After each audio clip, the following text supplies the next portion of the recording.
Hello, champions, new and old. I'm your longtime friend, next door neighbor, your GM for the night, Peter. I had to retrain myself to not say DM, Peter, like 3 times in the mirror today.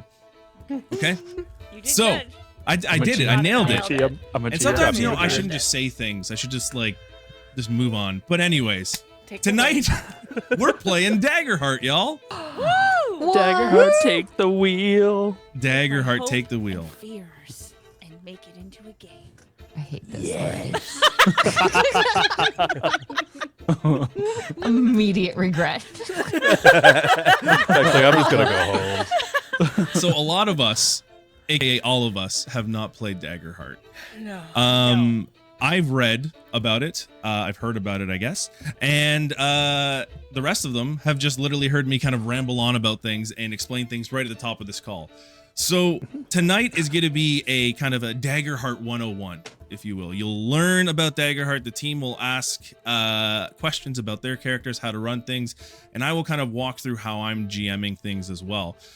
But it's also going to be a fun time. We're going to be using the quick start adventure, but with like a few changes in there. So this is all available to you on daggerheart.com. You can check that out. You can actually get it all for free. So I do encourage you all to check that out. And I mean, top of the round, thank you so much to Homebrew Coffee and Co. for supplying us with some lovely coffee. Dang. Do you guys like coffee? I love coffee. The smell of it. You know what? Fun fact. This is not medical advice, but if you're pregnant, you can have up to 200 milligrams of caffeine a day. Rayna's got like a beaker. The little line that comes across Rayna is not a doctor. Yeah. You're not doctors. Yes, I will edit that in. zone. You're not a doctor. Not a doctor. Oh, Not God. a doctor. Turns Yeah, out you're- espresso's just coffee. So if you have 200 milligrams of espresso a day, Yeah. That is crazy. Now, Monster Energy drinks, you can have as many as you like. Yeah, you can have a Red Bull. You can crush as much as you please. Don't do that if you're pregnant. Only. Can I just say something about homebrew? Listen, they're great. We love them. They are great. I've had so much of their coffee, and it's all amazing. That's all I'm gonna say. So Genuinely some of the nicest people we met at Gen Con. yes, There you go. that's all I wanted to say, Peter. You did say you were going to interrupt me. Yeah, So, well, it's fine. I'm doing a really bad job of it. Nate, why don't you interrupt him more like you would interrupt me? I just don't. Peter just like has Peter a very better? entrancing voice. You Yeah, have I to don't just like sit that. and listen to it. Oh. Well. Take that, Rayna. Anyways. Before we jump into the game, can we all introduce ourselves? I mean, I introduced myself. So, top of the round, I'm just going to say Aaron. Go ahead. God, why did you have to You start ruined it. with the Now people know who he alphabetically is. correct? Anyway, hello. I am Aaron. I'm the dungeon master from. Listen, I have to say it because otherwise they're like Eric. I'm like, no, Aaron, and they're like ER. No, like double A. Anyway, so Aaron from Knights of Silver Moon. I'm a DM over there, and I'm very grateful that Peter has allowed me to graciously be a player with only one voice in my head for now. I'll stop it. So thank you. Thank you for saving me. And you pick someone. Pick someone. Come on. Oh, me? Yes, you. You. No, I'm just kidding. Do it I'll again. go this way.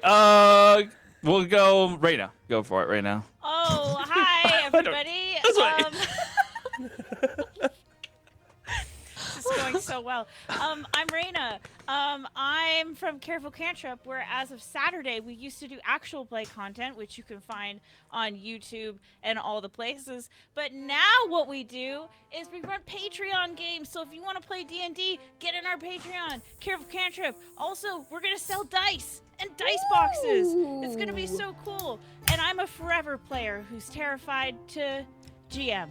I think you'd be amazing. I You've don't know about GM'd that. before, like a one shot. Yeah, you right? have. You did the Christmas special. It was amazing. I've witnessed it. Out of sheer terror, I just would sweat through the whole We thing. didn't was say how nervous. it turned out. I just said you should do it. Okay. Oh, I'm supposed to pat Becky. Oh, it's me. Hi, everybody. I'm Becky. I'm just Becky. I don't have a streaming channel or anything right now. I come from the olden days of when it was D&D with me. If any of you had seen that, I was Cypher on that stream, and I had a lovely time. And Peter was gracious enough to invite me back, which means I guess I didn't do the worst job in the world. So that's a win. Happy to have you back. Yeah. Yay. Yay. And it's so nice to be able to play with all these wonderful streamers. Yeah. We've already met your excited. cat. I'm very Now, happy. Becky, Yes, who are you Britta. throwing to? Oh, you can't. Oh, you can't see the cat. Nate. Nate, no, I am Nat. That Nate. Hello. Bad name. I panicked. I am also here as well. Friend of Peter, friend of the show. Here to hang out with y'all for tonight, even through multiple channels through my lifetime. Find me over on Grouch Couch. Shout out to those guys. It was Saturday again with Careful Cantrip, but things are taking a change over there. We're all excited for the future. But here I am, being cool, being here for Peter. And excited to play some Daggerheart because this system legitimately looks really fun. And as an improv-based guy, I feel like this is kind of something it's in my wheelhouse. So I'm really looking forward to this.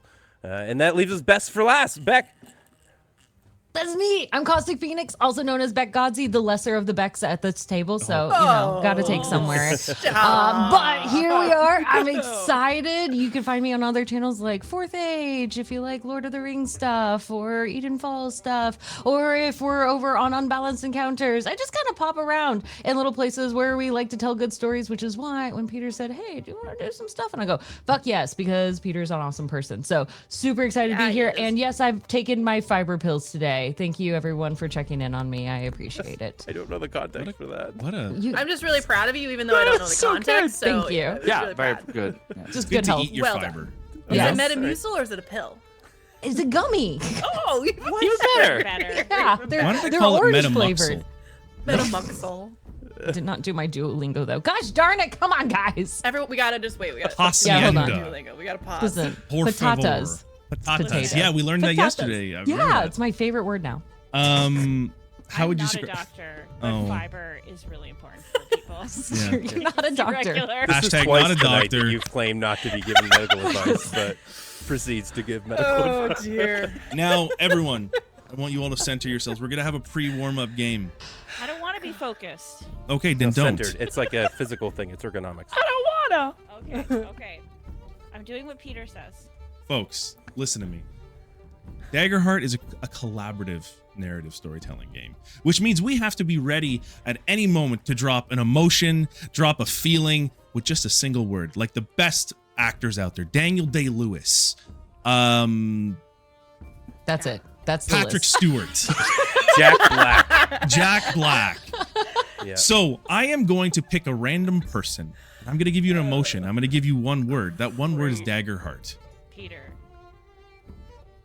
Becky, You're I gonna want get- you you're- to say Daggerheart with an angry feeling and emotion. Put the mic over here. Damn. All right, We're in a metal Rayna, band. Daggerheart. Hungry, with a hungry feeling. Hungry. Yeah, you're hungry for it right You're now. hungry for Daggerheart. Yeah. Daggerheart. Nate, confused? Is it Daggerheart? Is it Daggerheart? I don't know what that is. Are we here for Dagger? Yeah. No, I'm not doing that. No, I said I'm not doing that. Beck, Commitment. elated.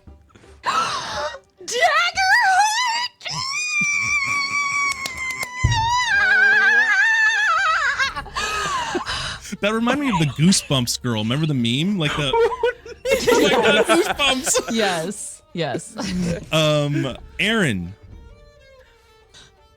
Scared. Daggerheart. We're playing Daggerheart. Amazing. Okay. We're all feeling inside. Thank you so much. Wow. I think we're properly ready. Peter, Yeah. say Daggerheart in your saddest voice. Yeah.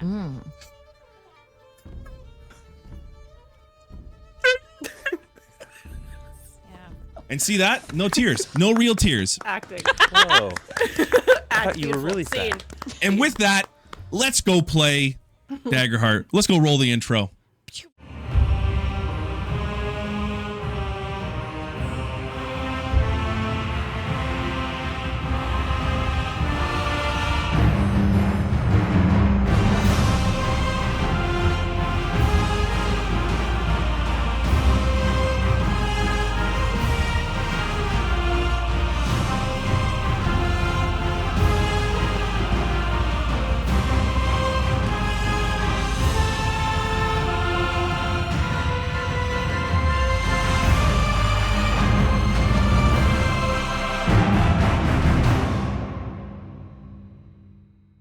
And we're back. Thank you, Oh. Rayna, for that amazing intro. I do graciously That was awesome. appreciate that. Yes, thank you so much. So, y'all, let's just start off. Sorry. Nothing like a dry heave to get us going.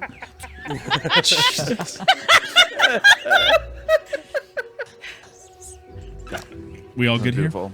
No, we're not, Peter. Great Good actor. luck. So stoic. Okay. We'll just start it from the top. I don't want to play the intro again like we usually do. Okay. Oh god. So this evening, your party finally made it to the Sablewood. A sprawling forest of colossal trees, some say are even older than the Forgotten Gods. It's a place renowned for two things: its sunken pathways that provided the trade routes for many traveling merchants, and its unique hybrid animals. Even now, from within your carriage, you can hear strange sounds. The low calls of the lark moths, the croaks of the lemur toads, and the skittering of a family of fox bats in the underbrush. But let's stop for a moment, okay? Let's flash back, shall we? To the night you got this job. It was a rainy day, but that didn't matter. The market was still bustling. Even in the quiet corner where Pepplewick Parcels lies, crammed in between two much larger and opposing buildings, where barkers try and bring people in to buy their wares, a large elf strolls up with an entourage in tow. Her heels click on the stone floor as she walks with purpose. She stops at the precipice of the door and points her entourage to enter. Guards wearing the armor of King Emerus walk in carrying a large wooden crate bound in runic seals. Ken and Ilias, you're stopped by a guard to let the entourage in. You two didn't really mind, though. You were overlooking a new contract that Samson Pepplewick just signed. Can you two tell me what this contract stipulates in the outline, and why don't you describe your characters as well? Elise, would you like to go first? Sure. Ilias is tall and golden and white. He is part of the Order of the Knights of Will, a order that preserves life and light. Most all of their knights are anonymous.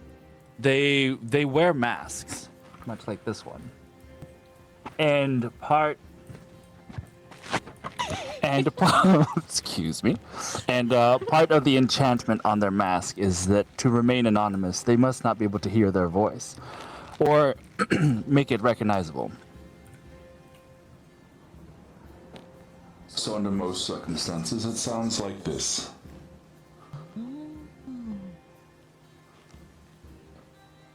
I serve the Knights of Will.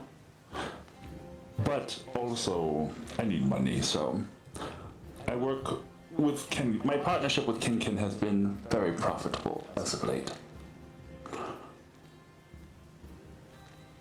And yeah, so I'm not going to wear this whole thing the whole time. I will suffocate. So just pretend that that's on my face for most of the time. You know, if I need to, I can strap it on. But I have gold armor and white cloth, and for the most part, it stays fairly clean, except for when it rains. And then I do what I can.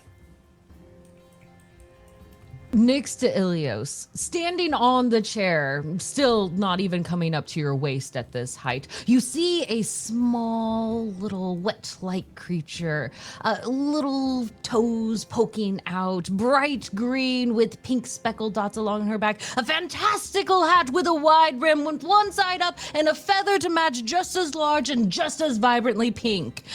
No, this isn't meeting all of our needs as you see her with a pen in hand crossing out things on the contract. We require at least double of this with big, bright yellow eyes that blink all the time, fluttering as if they alone are trying to keep away every amount of oxygen towards them. It's not enough as you see this tiny little ribbit creature pounding on the table with a lot of fervor. Right, Elios, as she turns around and comes like face to face with just your hip. Right? Tell them. I'm sorry, but they have spoken, and it is not going to be enough. It is not enough, obviously. And Ken will actually take 1 foot to step on the table. We deserve at least 3 times this in our contract. Please. And then she'll quickly, almost quietly, realizing that the bar stops and gets very quiet, she will slink back down in her chair and sit in it. And it suddenly is like where you could fit like 5 Kens in this chair, and makes herself entirely so small and closes her eyes so you can barely see the pupils of them. I'm so sorry. We just deserve a little more money right now. You wouldn't want to see them upset. Trust me. True. It's true. It's true. The guard that was holding you back looks at you and goes, "Oh, well, I mean, you got to talk to Samson about that inside." And we're going to cut quickly to inside Pepplewick Parcels.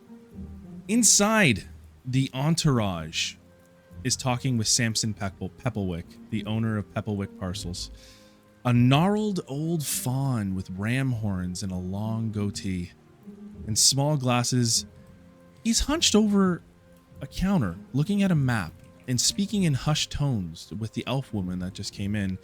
But that doesn't matter much to you, Meadow. It's your first day on the job, and you're sitting in orientation with 2 individuals, Celestia and Mr. Nancy.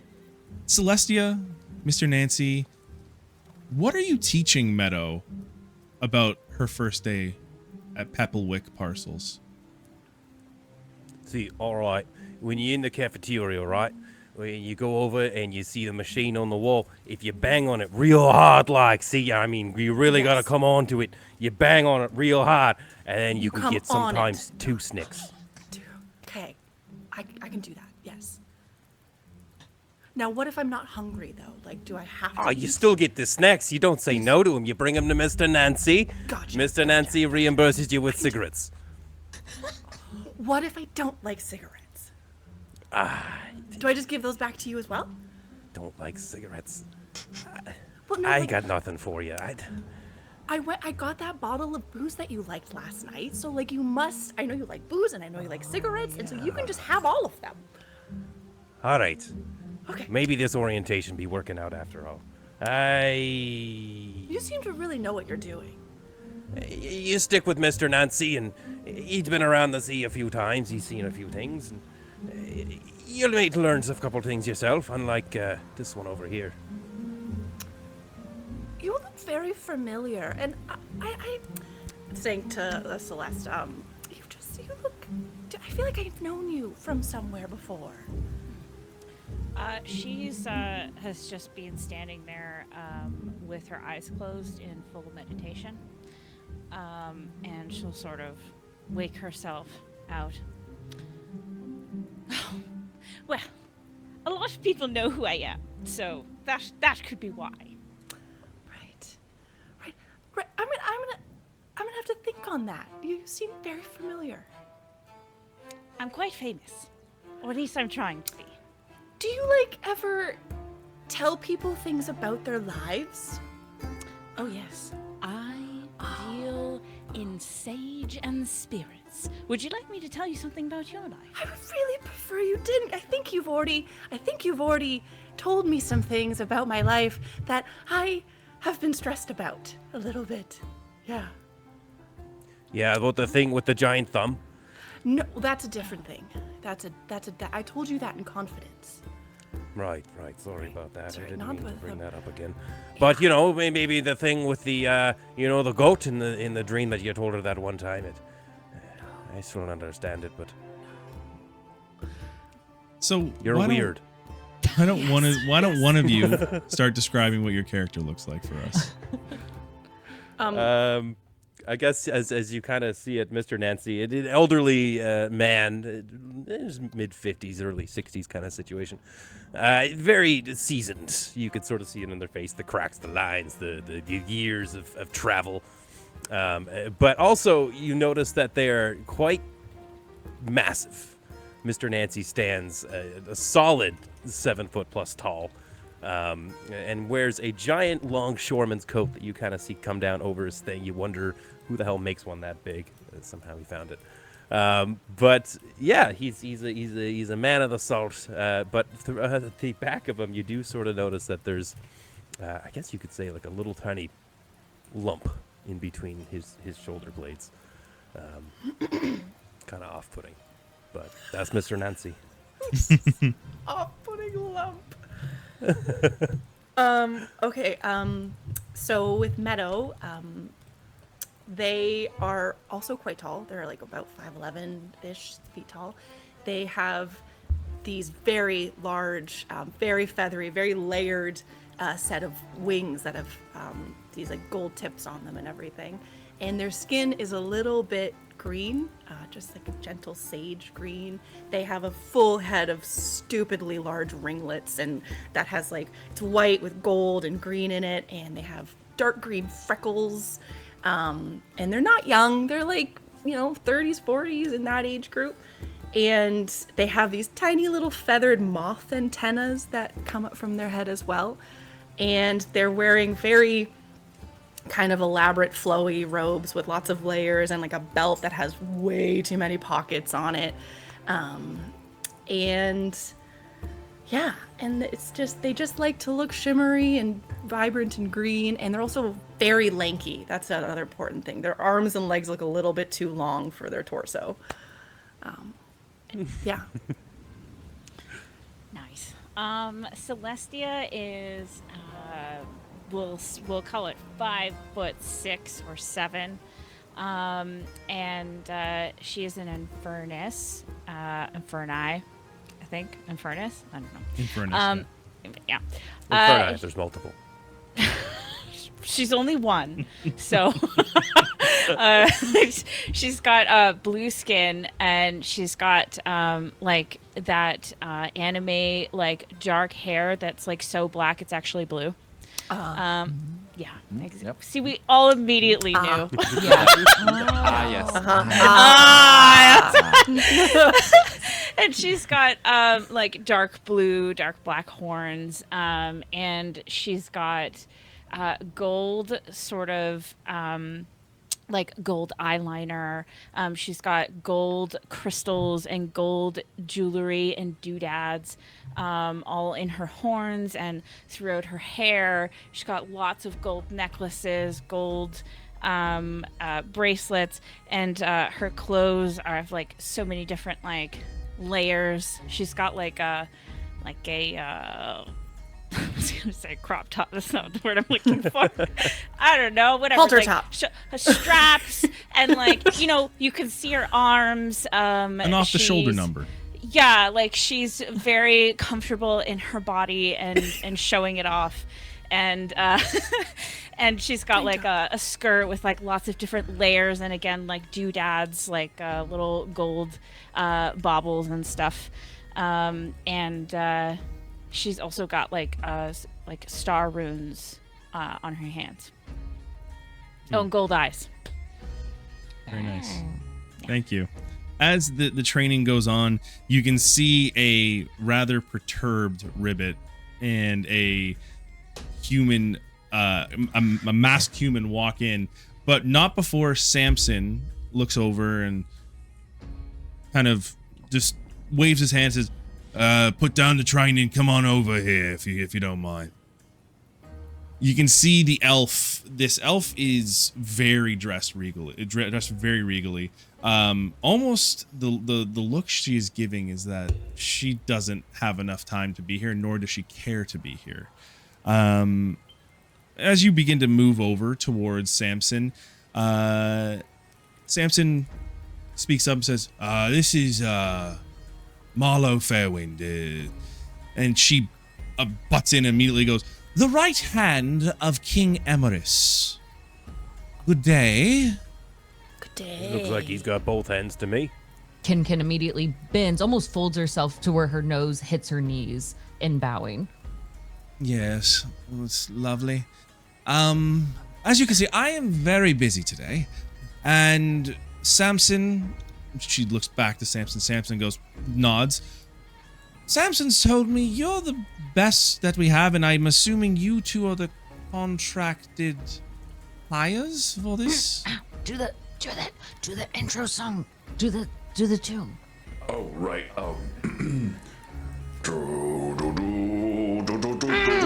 We are the infinite delivery. Keep going. System called, and she'll hop up on the top of the chair. Crook and Sword Courier Company. Show your sword. Do the sword thing. The sword. Oh, Meadow immediately jumps up and is clapping. Well that's done. really impressive, eh? Work on our I'd like to hire them. Oh, yes, of course. Yes. They're obviously the best. Is this true then? So I'm assuming you will be working together delivering this package for me. Yay. Samson immediately kind of leans in. Oh yes, they're not the newest team, freshest, which means they are probably eager to make sure this delivery goes by quick. Isn't that right? So quick. The quickest we could possibly do it, but not too quick. Like, we want to enjoy the experience, but, like, quick. Yeah. I'm wondering how he talks so good for being a hand. I think it's a figure of speech. Yes. Oh. Nancy, yes. I think it's a metaphor. I think I seen one of them once. Got a tail, but yay long. Yes. We'll be able to do all of it easily enough if we gotta bring them along with us. It's fine and it's easy. Oh, don't worry. I am not coming along with you. She looks around and cautiously the guards are outside the door. The rain is pattering on the roof. There happens to be some spies about. And I need to stay here, take care of the king. the king's here? We are in the capital You should city. say that louder. That would be probably very helpful. She runs a gloved hand over this large crate. I need you to carry a very important package to Hush. Small village within the ancient forest of Sablewood. Have you heard of it? The king's not in there, is he? I'll be letting him out. Somebody give me a crowbar. We make some air holes. Are you touching it? Nate, are you touching the box? Yeah, he's kind of going up and eyeing it. He hasn't touched it yet, but he's kind of like seeing where he could poke a crowbar Like, into I it don't to know get if this some is air the holes. best transportation for a king. Nate, or Mr. Nancy, as you touch the box, can you roll me a, what am I going to get you to roll? I don't know. As I'm learning this, by the way, as I'm learning the new system, I'm getting used to the new terms. So give me a second. I would like you to roll finesse. Just roll 2d12 and tell me what happens. Is it with a fear? Is it with a hope? Yeah, let's take a look. I'm going to see if I can do that with the fancy dancy Yeah, you just hover over the roller. finesse. And apparently roll 20 log meal. God damn it. All right, 2d12. Someone stall. I got dice. Screw this internet dice. You know? Ken actually, you find, hops off the floor and moves over to Celestia.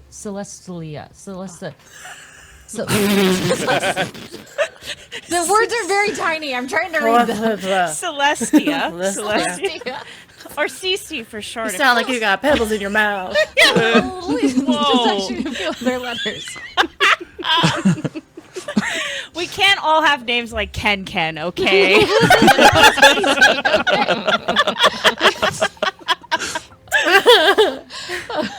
Well, isn't it my favorite customer? Would you like another one? And she'll pull out of one of her pockets on her chest, a wrapped crystal. Smells good. I heard those things are addictive. Don't be smoking them. Right.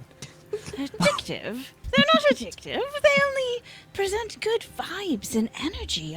Today I'm just #blessed. I be sailing with the man An once. He had audible divination groan. crystals and a divination crystal. Small twitch in Kinkin's eye. So, Mr. Nancy, as you kind of move up to this box and you put your hand down, that was what, an 8? I got a 7 and a 3 and a +2. And it should have a So I don't know total. what you want to do with that. So, okay, so this is a perfect time for me to explain. Ooh. And I have, The more you know. I have dice here to explain it for you. Rainbow. You We're have, gonna learn. we're Mr. playing in Nancy's Roll20, dead. but if you have 2 d12s when you're playing Daggerheart, usually you want to play ones with 2 different colors. Reason being, one will be your hope die, and one will be your fear die. So Nate just rolled an agility check for touching this box. I set the DC at a DC 10. Touch the box. So he rolled Sexily? a 3. He rolled sexy. He rolled a 3 with his hope die, and he rolled a 4 with his fear die, which means he did not meet the DC, and that means something bad happens. I actually get to take a fear token for me to use later, and the Okay. consequences of this, Nate, Mr. Nancy. Trying. I don't know how to play this game. Mr. Nancy. Nate, Mr. Nancy.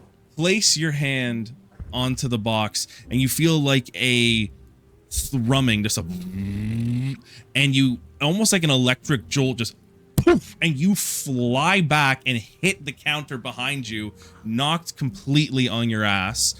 And you do mark. Peter, Yeah. I would say I like what you're doing with the electrical current, except Mr. Nancy has an experience that we've made together called Too Heavy, where I am extremely hard to topple, knock over / fly. Is it because you have the hump in your back? Oh, is that Could be weird to related. ask? Should Water I storage. You're not supposed to bring it up. Don't be looking at me, home. Kinkin has 2 eyes, but apparently we're not supposed to use them. Apologies. You're looking at me, hump, aren't you? So I just want to reflavor because I definitely know this would happen. But instead of flying across the room, he's very much gonna Home Alone and just kind of like. Okay. Yeah. You hold on. You're like, ah! Yeah. Like, and you see like a Yeah, quick, exactly. Yeah, a thank quick you. Yeah. look of a skeleton, very like just show up very quick. Good bones. Oh, Kim licks his lips. Yeah. Gonna sell them bones. Oh no. Mr. Nancy, I need you to mark a stress Okay. from that. Mr. Nancy, that made your mound quiver. Mr. Nancy, you feel a little stressed from it. where's the escape button? You can't now. You're stuck. Don't be quitting before you help me mound. Oh, are you all right? Are you all right? Phrases to remember always. the Mr. Nancy fucking the adult novel. So His mouth be quivering. So we just learned. We just learned what fine. happens. We just learned what happens when a fear roll fails. I don't know if that's what happens every time. I feel like I'm more fearful of his mound quivering right now. If it goes too fast, it's gonna fall off. That should be very private. Mound quivering is not included with every fail. Okay, we don't have that. Jesus Christ. Oh I mean, we can homebrew that, I warned right? you in advance. I'm sorry. I'm They sorry, don't have Darrington mound Press. quivering as an built-in consequence. Yeah. So when you mark full stress, by the way, So stressed. you become vulnerable. So that means attacks have advantage Naturally. at you. And you, so In a real life situation too. yeah. Yeah. Jesus. I mean, I'd be stressed too if I was basically coming in public. It blew at the back end. It'd be different. What is this? Where am I? I don't know what you're talking about. I was just talking about his hump. His hump. Sorry, quivering. sorry, obviously. Obviously, guys. What are you talking talking about? You guys are making it weird. Stop it. Oh, Okay. Don't make that sound. Don't make that sound. All right. Thank you. no, please help me. I can't help you. I'm sorry. You're in the game. I'm the GM now. Oh God. Okay. So, the aftermath of a Mr. Nancy standing at the box, literally just shaking and smoke comes off of him.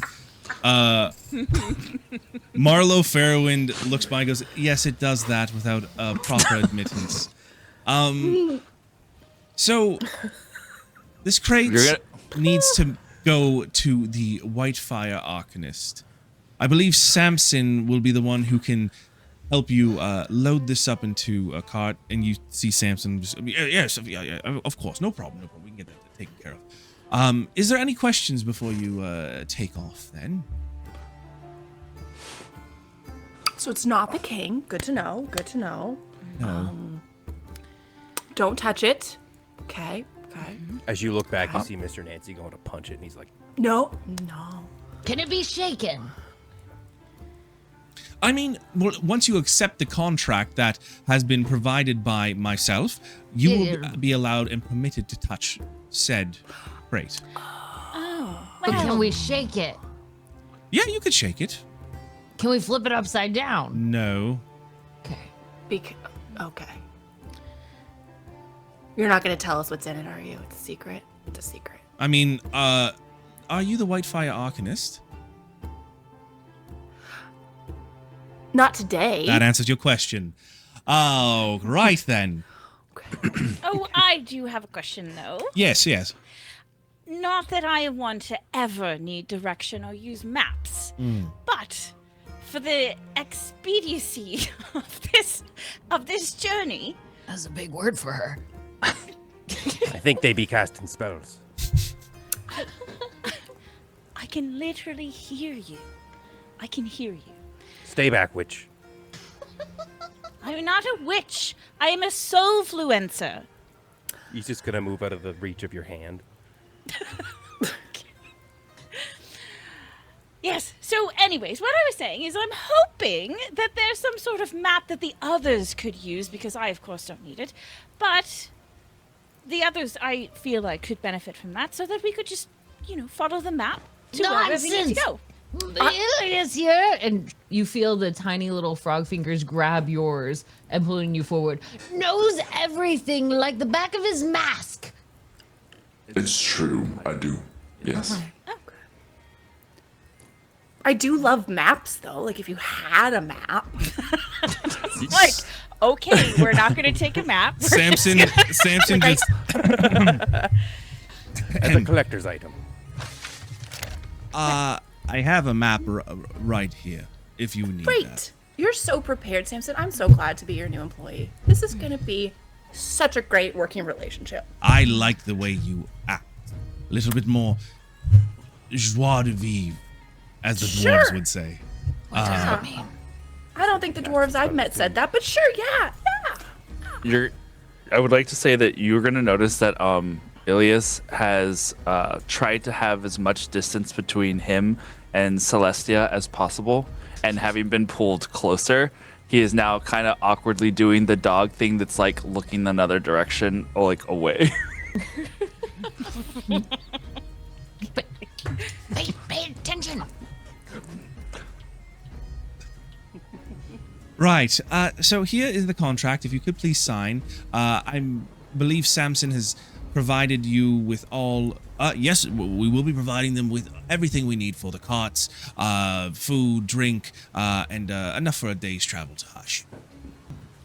Perfect. Now, Do not worry. Croak and Sword will help you. Do the song part. See? We're here. And she'll quickly hop up, and Ken will just stick their hand in ink and then put it on there as the mark.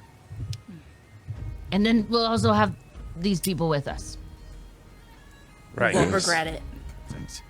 as you put your hand on the ink and you kind of sign, as all of you sign, you feel almost like a magical thrumming from your fingertips shoot up all through your body. And one of you can touch the crate, no problem, and help begin to lift it into the cart. Only one of us? We have to get shocked to find out which one. Please don't let it be the smallest one. No. So I have a question for you all. Who is going to be driving the carriage? Be a good question. Oh, I don't drive. I would. If the role needs to be filled, I would be so more than happy to lead us on this journey. Perfect. I think I could handle it. Just show me how to put up the Fantastic top for that sail. role. She'll put the reins in your hand. Yes, you go stare at the horses' asses. We Great. we flash forward to current time. You've been traveling for pretty much a day. We're getting close to evening, and I'm curious, Meadow, what do you see? What is unique about the Sablewood as you make your way down this path? What is unique about the Sablewood? Like, what do I see as unique? Yeah, what do you see? This is a part of Great. Daggerheart. You Yeah. kind of build the world together as we're going and traveling. Okay, and you said it's like we're approaching maybe sunset. Yes. And yeah, the orange and the purples and the pinks from the sun are kind of starting to skim through the treetops, and it's casting the whole forest in this like beautiful yellowy hazy glow as we kind of traverse through it. The birds are chirping, but just a little bit softer. The path is starting to become a little bit less worn and a little bit more rocky as we kind of get further along in our journey. The trees are getting a little bit thicker. There's more brambles and bushes, but it seems like a peaceful evening so far. Thank you. It's awesome. The colors still seem to dance in the trees as you move further down this path. The woods seem to close in a little bit as this path begins to narrow. But as your steeds pull the carriage around a tight corner, one wheel coming off the ground for just a moment, you right it back down. You see an overturned merchant's cart. It's lying sideways in the path before you, blocking your way. A scattering of fruits and vegetables litter the trail. From around the side, the carriage steps a Strix wolf. You've seen these creatures before. They are a large creature with the body of a wolf and the face of an owl. Large wings adorn its back and flush out as it comes around the corner. It finishes chewing its meal. It's the hand of the dead merchant as it stares at you, curious, trying to judge whether you are friend or foe. Then you see, following clumsily behind it, two small Strix wolf pups, watching their mother cautiously. From within, everyone inside the cart, the rest of you feel your carriage come to a stop. What would you like to do? Ken will just peek up. You only see the eyes. What is it? Go check it out. Take Oh your yeah, shot. like I'll knock on the like carriage and be like, there's a Strick wolf and her pups up ahead. I'm gonna stop at a fair distance away, 'cause I think we might need to negotiate. And I'll like flare out my wings to make myself look as big as possible and try to be like, go away, get out of here, to the Strix wolf. You're doing great. As Ken peeks and go hides away. back down. Celestia We don't want to immediately- fight. Celestia lights her sage and starts saging the cart and says, the vibes are off. The vibes are off. Who just sneezed? Who was that? I think she's allergic. No, it's fine. I really like it. Just smoke. You can see the smoke billowing out of the sides of the carriage. Just This feels really nice. I feel really powerful now. If I may. And I'm outside. Kenkin, you'll be alright if I go outside. Please, you have to stop it. I don't want to go out and do any of that. Don't worry. I got your back. I'm very worried. You have to remain calm. Remember the last time? Never mind. Don't think about the last time. That was a bad example. Yeah, I'll be right back. Just. And you hear a small whimpering as you leave. Ilias, Celestia puts her hands out to hold Ken's hands to meditate with Ken. Yes, give me your magic, witch. And she'll accept your hands. It is not magic, but that with what lies in with yourself. Yes, hashtag real talk. Peter, Yep. would I be able to, like, we didn't actually really discuss much about my experiences, but if I have the world traveler experience, would it be safe to assume that maybe I would know a little bit more about these creatures? Maybe I've encountered them or encountered stories of them to know if I could, like, scare them away? Or Yeah, you we're just could. gonna have to bolt? And I noticed Ilias was coming out of the cart as well. So I can explain a few things to you right now. Is you can definitely use that. You'd have to spend a hope for that. Okay. When you spend a hope, that would Ilios could spend a hope as well to help you with the roll, give you advantage. So essentially, you could roll a presence and add +2 using your experience, but you have to spend a hope. And then if Ilios wants to, he can also spend a hope as well to give you advantage on that roll. Sure, why don't we try it? Do it. What could go wrong? Okay, so I need you to both mark down a hope then. I don't wanna. Okay, mine is a hope. And then, do you want me to try to roll I don't know how to do that. How to roll a d20? Can I just roll my dice? You roll a d12. Two d12s. Do you have two different colored d12s? Yes, I do. Which one is your hope and which one's your fear? You The don't nice have to tell one- me. Oh, okay. I know. Let me explain my dice. No. Okay. I rolled an 8 and a 5, and my fear dice was higher. Oh. So the total. Do I give you the total roll? Well, you have advantage because Ilios is using that too. So roll it so I get again. to roll them both again. Yeah. So that was what? 8 and 8 and 5. Okay. 8 on the fear dice. okay. Okay. Or 7 and 10, but it's 10 on the fear dice. Well, it doesn't matter. They're both with fear. You're gonna take the higher one anyways. Okay. So, So it'd be 10 plus my presence plus my experience. So it'd be. Is that how it works? yes. 13. Yes. So it needed to be a 10 With or fear. higher to beat it.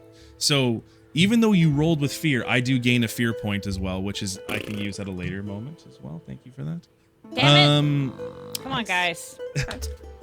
Pull it together. Rousing So- speech. Thank you. Maybe try more of your sage. No, that was 100% Rayna being disappointed.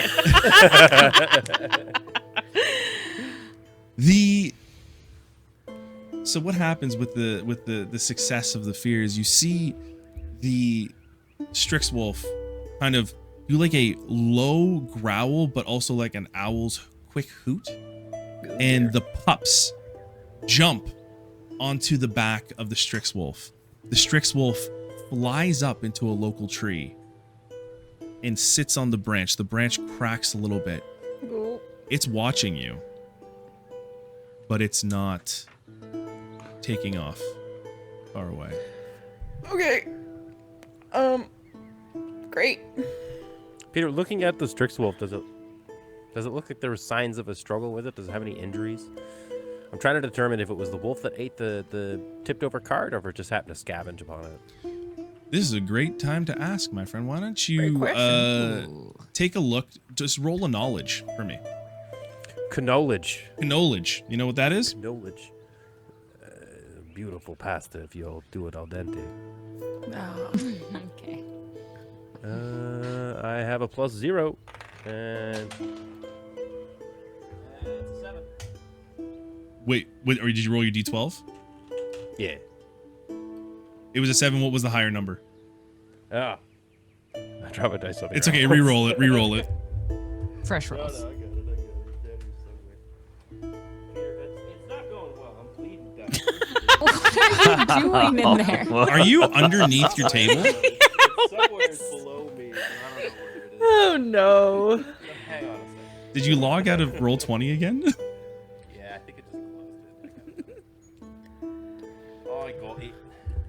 just do this here. Press on the things. Bring up the things. Press on the things. And then wait for it to load. And knowledge. Knowledge. Knowledge. 6 hope, 8 fear. Oh, you guys are rolling Plus with 0. fear a lot. It's because we're We're really very afraid, scared. Peter. Yeah. This It's- is all your it's- fault. So far, I can have a maximum of 12 fear. I have Like 3 Peter. fear already. Just letting So you know what that. determines what? Because I have some things on my thing that determines if I roll with hope, it does something. If I roll with fear, it does something else. So what determines which one you roll with? Just whatever gets higher. Yes. Yes. So, So, it's like like whatever the that's higher the number emotion is, that that's comes what. to the surface. Yes. Yes. So it's my fear that solves the problem, essentially. Okay. Ish. I Or do it's have like this. the outcome might be slight, like it's a success, but not like necessarily always kilter to good. Like it'll work, but maybe there's a consequence. Exactly. Versus whereas if you succeed it with hope, it's like a raging wonderful success that works and Okay. there's positive consequences. That's the That swing. totally makes sense. I do have. So there's this thing called Seaborn. It's my community card. Know the tide. I can sense the ebb and flow of life. When I roll with fear, place a token on my community card. I can hold this token equal to the amount of levels that I have, so just 1. Before I make an action on a roll, I can spend these tokens to gain a +1 to the roll for the action. So, kind of cool. With that fear roll, I can now add 1 and give myself a +1 later on for a different roll. Okay. Yeah. Solid. I love that you have a sea-born power and we're in the middle of a forest. I know, right? I was going to make a joke about getting land sick. Okay. Well, the Strix Wolf is, you can see with its like head, it hasn't even turned, but it sees you walk out of the cart, and its head just turns it immediately over, almost like an owl going a full 360, and follows you as you walk. You can see that the Strix Wolf is watching you cautiously, making sure that you don't get any closer than is warranted. But as you walk to inspect the cart, you find the remnants of a thorny bramble that was tangled around the wheel of the carriage and strewn across the road. It looks like this thing went off-road. Either that or someone made it go off-road. Either way, I don't think they're responsible. Oh. So maybe if we just ignore them and continue on. Ah, the mom's gonna protect her, Pops. You go close, it'll fuck you up. So let's just keep. Does the creature? We'd have to go towards the creature to get past The it. creature's off the path, on a so we can tree, keep going. further away. It's actually flown away, and its pups are kind of just beside it. It looks like very much like she's protecting them at the moment. I'm gonna say we could maybe keep going then. Who's outside of the cart right now? Yeah, I would be as well. I pictured Mr. Nancy took Yeah. shotgun. He's now kind of gotten off and walked towards Okay. the cart. So. I have shield in one hand and my like weapon in the other, and I'm just kind of like what Meadow was doing and trying to make themselves look big. Okay. Ilias is also just kind of has it to try and make himself look big, but hasn't done any like aggressive moves. It's just being ready just in case. Okay. Can you roll me an instinct roll? And I need you to beat or meet a 14. Ooh. Me? Is that even possible? Yeah. Good luck. Oh lordy, lordy. Is it? wanna Is use a it hope? possible? Wait, where's Because I he hope- could Oh, only there's ever get instinct, you could get a okay. 12 max, couldn't he? Like, how do you? With If your the- instinct, though, like the modifier Plus as well 2? on top of it. Yeah, it's +1, yeah. So Sorry, no, Beck, you were just gonna ask regular. No, sorry. I thought I had 3 hope. I don't have. So I was like, I can help. I can't. You're on your own. The Don't fuck this first up. the first roll with hope. So Aaron, you get to mark a hope. So make sure on your character sheet you hit the hope token. The hope. So thank you for that. No, thank you. No, thank you. No, thank you. Gentlemen. Okay. In I didn't- in a whirlwind of cracking branches and unsheathed blades, a group of 4 thistle folk jump out of the brush alongside the road. The Peter. overturned cart was an ambush. Oh, dang it. They Damn stand it. before you, weapons drawn, blocking the road. They'll go first. using the owl bear type creature to distract us. The owl, as you can see, the Strix wolf actually has now taken off. Just Wait, come back and help out. Okay. Ah, dang. Damn, So- that could have. let's go to. We're using Roll20. For folks who are not too sure of how you can move and whatnot, I left a little free movement tracker up here to kind of help you with your movement and such in the game. Pretty much anything in this map, you can do a free movement, and you don't have to roll agility or anything like that, okay? All right. Sure. So, I picture it to be more like this. Sorry, let me move Ken to inside the cart. Yeah, hold on a second here. Wait a minute. Ken. you're all going to start moving around. Perfect. Okay. So you all get moved into very close range with all these individuals. You see a ribbit ambusher pop in. And then you see another ribbit. You see another kind of halfling waiting in the trees. So with Daggerheart, combat's a little different, all right? Combat has no initiative, so we all have to work collaboratively together on how we move there, on how we move around. So what I'm going to do is we're going to kind of go through combat a little bit slower here. It's a little bit different. Since you have been ambushed by the party, I'm going to spend a fear, one of the fears you have given me, to attack. Okay? Who gave him that? No, I don't I'm like not, that. Oh, not I'm me. not okay Rayna. with that. You're not okay with it? Okay. But I'm gonna do it anyways. They're gonna use so they have a feature called ambush. When the ambusher enters the scene without being spotted first, they can immediately move into melee with the target and make an attack against them. So they all are going to be moving into target here. I'm gonna use ambusher 2 here to attack and strike out at Meadow. So Cool. Meadow, I'm gonna roll a d20. Okay. It was a terrible one. Does a 3 hit your evasion? No, my evasion's 11. All right, so he swings wide and he fails. That is my loss there. All right, so it's the player's turn. Anyone can jump in and decide what they want to do first. All I ask is that you take one turn and let someone else go before you try and do another turn. Cool? Cool. Cool. I Thank would love to take the opportunity of getting swiped at to do a very elaborate backflip into a fly and fly onto the top of the cart. That'd be cool. Yeah. Do it. It's a high ground now. I got the high ground. So wait, so say again, what do you want to do? Okay. I want to, as he swings and misses me, to just jump up. I'm saying backflip because it sounds Yeah. better. Backflip, and then my wings come out, and I like fly and land gracefully onto the top of the cart. And I grab like my clumps of hair, so much hair, and I quickly put it up into a big bun, and I say, "Well, I guess we got to go to Pound Town, guys." Okay. Okay. Can you so for the agility, for the dodge essentially, can you roll me an agility check? Yeah. Do I do my 2d12s for that? Yes, you do. Okay, 2d12s plus my agility modifier.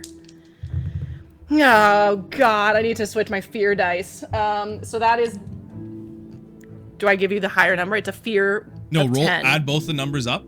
Okay, so 11. 11 and with a fear, I'm assuming. 11 with a fear. Okay. I'm switching well, this dice. you do actually move on top of the cart, but since you rolled with a fear, I get to take my turn again in combat. Yeah. So the next person in combat is gonna go after Mr. Nancy. TV what? One of the ribbits jump in, and Mr. Nancy does a 18 hit. Yeah. Yeah, it does. All right, so that's going to be. Yeah, it does. Punk. Yeah. I didn't mean it did sound pretty bad, didn't it? You're going to be getting 2d4 plus 8 damage on you. Damn. So that is. Oh no, sorry, that's my would- bad. It's only 1d8. Whoops. Well, that's a big difference. It is a very big difference, Peter. He only got 6 points of damage. So this is awesome to kind of talk about using armor and everything here. You can look at your thresholds on your hit points and stress. So where does a 6 land on your hit points and stress? You meaning if I took the 6 damage directly? kind of Yes, thing? if you took the 6 damage directly, where does that I have land? 7 total HP, so it leaves me with 1. Sorry, say that again? I have 7 total HP. No, look at the minor damage, major damage, severe damage area. Does that... Minor damage 1, major damage 2, severe damage. Do you have your armor equipped, Nate? Maybe not. Nate. Coming into this I'm gonna fight blame you, naked. Classic You be Mr. looking at me, Nancy skivvies. move. Yeah, you're right. I didn't click the thing. First the hump, now the. Peter, I only have Quit 7 looking at it. HP too, but major damage is only 2 HP. So Yeah, I'll you're explain. 7. I'll explain that. Oh, in there a we go. second. Yeah, okay. Minor damage 6, major damage 12. So now that it hits a 6, Nate, you can actually spend an armor point, an armor slot, to just make the damage go away. Or you can just take the 1 HP hit of damage because it's a 6. Okay. Yeah. I think I'll take the 1 HP hit. So I guess the difference being is that if it was a higher HP, I could still use that armor point and absorb 2 or 3 health. So let's say it was a 8. You would actually have to Yeah. take 2 points of damage. Right. Okay. You can spend an So I might armor as well to bring it just down take to that 1 hit point. where it's Yes. just the 1, so I'll take the HP instead of the armor damage. Yes, and I will try to remind people as they go along. But yes, you have taken 1 point of damage. The ribbit kind of hops into view with you and brings their dagger down across your shoulder and rips down on their attack, ending their attack there. Who's up next? Oh, go ahead. Because it's kind of out of order, right? Yeah. Whenever. Okay. In response to hearing Meadow land on top of the cart, very quickly he'll go, no, they're here, they're gonna take me, don't let them take me, as she begins to shake Celestia almost very intensely. Alias, where are you? And that's gonna give some inspirational words to Ilias. So Ilias, you're gonna get an additional hope from that. Okay.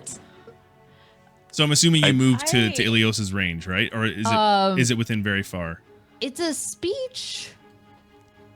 It just says when I speak with an Okay, ally. you can. Yeah, you shout it from the cart. Yeah, Cool. I can hear They it. got pipes enough for that. Like Oh yeah. very loud. Yes. Perfect. Yeah. You don't have to They're roll all anything, eyes right? and all pipes. Yes. Whole body is just lungs. That's just it. lungs. Have you seen frogs? Like, come on. Yeah. We're built for Yeah. this. No, it's Now, true. now, it's Beck, true. does that say anything like long rest, once per long rest, or anything? I get 2 tokens per long rest. So I have 1 token left. Okay, perfect. Thank you. And that's awesome. So what, if you didn't have that, you could use that constantly over and over again. All right. So that's your action. Who's up next?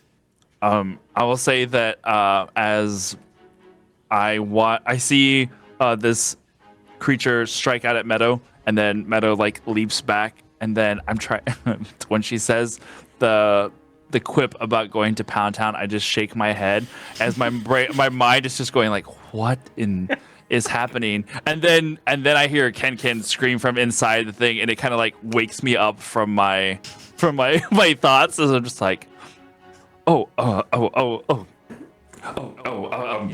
Of course, all right, Mr. Nancy, it's time for Pound Town, I guess. then I just go and with shield first, I try and I'm gonna try and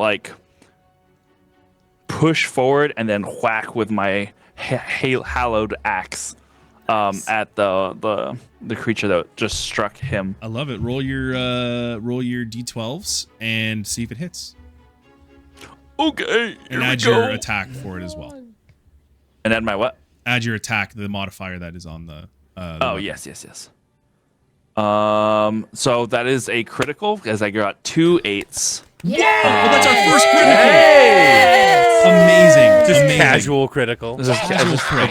So, folks, in Daggerheart, when you hit a critical, it's the 2 8s. It's the 2 numbers that are matching together on the dice. When you crit, you gain a hope, You also Yeah. clear stress if you have it, so that would have helped Mr. Nancy, but it doesn't help him. I got you a dagger also- in my arm. What's the damage dice for this? It is a 1d8 plus 1. So I want you to take 8, and then I want you to roll a 1d8 plus 1 and add that to the 8. So you take the maximum damage dice plus Alright. rolling. Crunchy crits. Okay. So I rolled a 6 plus the 1, so that was a 7. Then plus the 8, so 15. 15. Awesome. That's good. That's good. That is very good, yes. So that actually means for the ambusher that's right in front of you, that would be major damage, which means they would have to take 3 HP off. Which means that kills that ambusher. That ambusher is dead. Very nicely Damn. done. Yes. I am gonna feast on their bones. I'm going to spend a fear to spotlight, which means I get to kind of move a new character. I'm going to move the thief beside Mr. Nancy here. And he's going to take a attack on here. I'm also going to spend no, I'm not going to do that. I'm going to do an attack at you. 15 plus 3, that does hit you, correct? Damn. 2d4. Sorry, Nate. I feel like I'm picking on you tonight. If only we had some type of protective Can- class or like someone here that was supposed to be taking hits for the rest of the team. Listen, I'm can like, I- just waiting. For the right moment. Right moment. Yeah. Can I step in there as he's about to get hit? Yeah. Also, I realized. Oh no, that was a crit. Never mind. So it doesn't. But he also takes. It would have been 6 damage. So just letting you know. Okay. That's fine. I was gonna say I have an ability called I Am Your Shield, and when an ally within very close range would take damage, I can mark a stress to stand in the way and make yourself the target of the attack instead. Amazing. Nice, Aaron. Can I do that? Yeah, you'll take 6 points of damage then. Where does that hit What on was your the threshold? what was the hit? The hit though. That falls below my minor damage, so it's only 1 hit point. It still would have been like in the middle of the attack, Nate. So he would have got automatically hit. So it's like a reaction to what happened to you. Yeah. So wait, what would that have been? It's Ilios? under my minor damage. Okay, so you can either spend an armor point to negate that damage and have it as 0, or you can take 1 HP hit point. You know what? I'm feeling emboldened by my recent beheading of this creature. As you should. As you As I It's a should. great pick So me up. yeah, it's always great. So I had come through, I swung just as this creature was like leaping, chopped through it, and then in one fluid motion, in like this very slow motion cinematic ballerina of death kind of way, I just like put myself between Mr. Nancy and this other creature and like tried to bring up my shield, but not enough. Actually, no, I'm gonna bring up my shield all the way. I'm gonna use the armor slot to like just have this like Captain America moment of just like clang as it like comes up, Very and then nice. lower the shield just enough and just go. As the limp body of the halfling falls to the ground, it kind of skids across the grass. Just, it's that thief is dead. We don't know. Nice. All right. I guess the only person that hasn't gone yet is Rayna. So Rayna, would you like to? I would absolutely love to. As I'm being shaken by Ken, she's still holding her sage, so the sage is sort of going everywhere. Nice. And I'm going to use the motion to sort of, I guess, move myself. Oh, why can't I move my character? Oh, there we go. Move. Now, Meadow's on top of the cart, right? got Yes. So I'm gonna kind of like. So I don't mean to block your token, but okay, That's we'll just say okay. for funsies, I'm underneath you. Love that for us. Yeah. Fastest way to get to know each other. Just kidding. Okay, so So true. Facts. We're best friends now, everyone. yeah. married. And she's with her sage. She's gonna be sort of shaken, and she's gonna look out the window to the carriage where that last frog dude ribbit is. And as she's waving her sage, she's gonna kind of stop and say, "Oh, your aura is giving off unresolved daddy issues. Let me help with that. And she'll put her hand on the face of this ribbit and use her hand runes. So you just see like the golden runes on her hand light up. And she's gonna use that. So I'm just gonna click this button. Go ahead. See what happens. If it's supposed to add a +2 Yes, as well. it should. So It should. let's see if it does it. Okay, did nothing. All Roll. right, wait, which ambusher is it? So that was a damage roll. You need to roll the Oops. attack roll first. Yes, I do. Listen, That's not necessary. We're learning It's a new fine. system, It's fine. y'all. Peter. New and exciting. Okay, hold on. Here we go. Roll. A Hey! Nice. Well, Yeah. Two crits. I love it. So you Turn this gotta baby around. make sure you put a mark of hope on your little hope tracker there. Well I love done. that for me. What is the maximum damage on the hand runes? So it's a 1d10 and then I guess +2 because of my other So thing. I want you to keep 10 in your mind and then roll the damage for that. And Keep add 10 whatever. in my mind. Yeah. Don't worry, I got 10 on my fingers. We won't forget. Okay, Yeah. roll. Okay. Whoa! Whoa. That's crazy. That is You all 20. know I'm not cheating. It's in roll 20. Yeah. Happening. So Rayna did on a crit double damage. So she did like 22 essentially with it all. Damn. Which one are you attacking? Celestia? I'm technically underneath Willow, so Okay. the one next to Willow, but I just didn't want to Okay. like block her. All right. So that's 20 damage. God dang. Okay. Disintegrates. Explain to me what you're doing here. Oh, you did the daddy issues sort of thing? Yeah, it should. Celestia's Destroyed him essentially. emotionally. Celestia's Really hit him where it hurts. Yeah. Dang. Celestia is- dad. She's attempting to cleanse this ribbit of their daddy issues. And everything else. As your hand caresses life. the side of the ribbit, and you say, "You have daddy issues," you see It's all right. You can cry on my shoulder. and It's then they all just right. run off into the woods crying. Okay. Amazing. I'm coming, daddy. So that leaves one more ribbit, and they're like kind of nervously shaking, holding their knife. And Mr. Nancy strikes with his whip. Hacha! I'd like to take my turn. Please make that sound Go effect. ahead. That is a Is must. that the whip make hata? Yes. Hacha! Yeah, you see Mr. Nancy put out this old, like, what used to be multiple whips is now tied in together because he just keeps breaking the damn thing. So he's just tying pieces That's onto not good. That's So- not good whip care. it. Take care of your Flings whip, out. Mr. I'm Nancy. Yeah. Yeah, I do have to move. It's considered very close range, so I'm gonna move up a bit. And so he's kind of doing like a running, like not even a whip. He's kind of just striking him with the fucking thing. Right. To get you a Jesus. bat. It's very Django Unchained. It's Oh my gosh. what? It was the scene. He comes up and he starts beating the guy with the whip. It was great. I love that movie.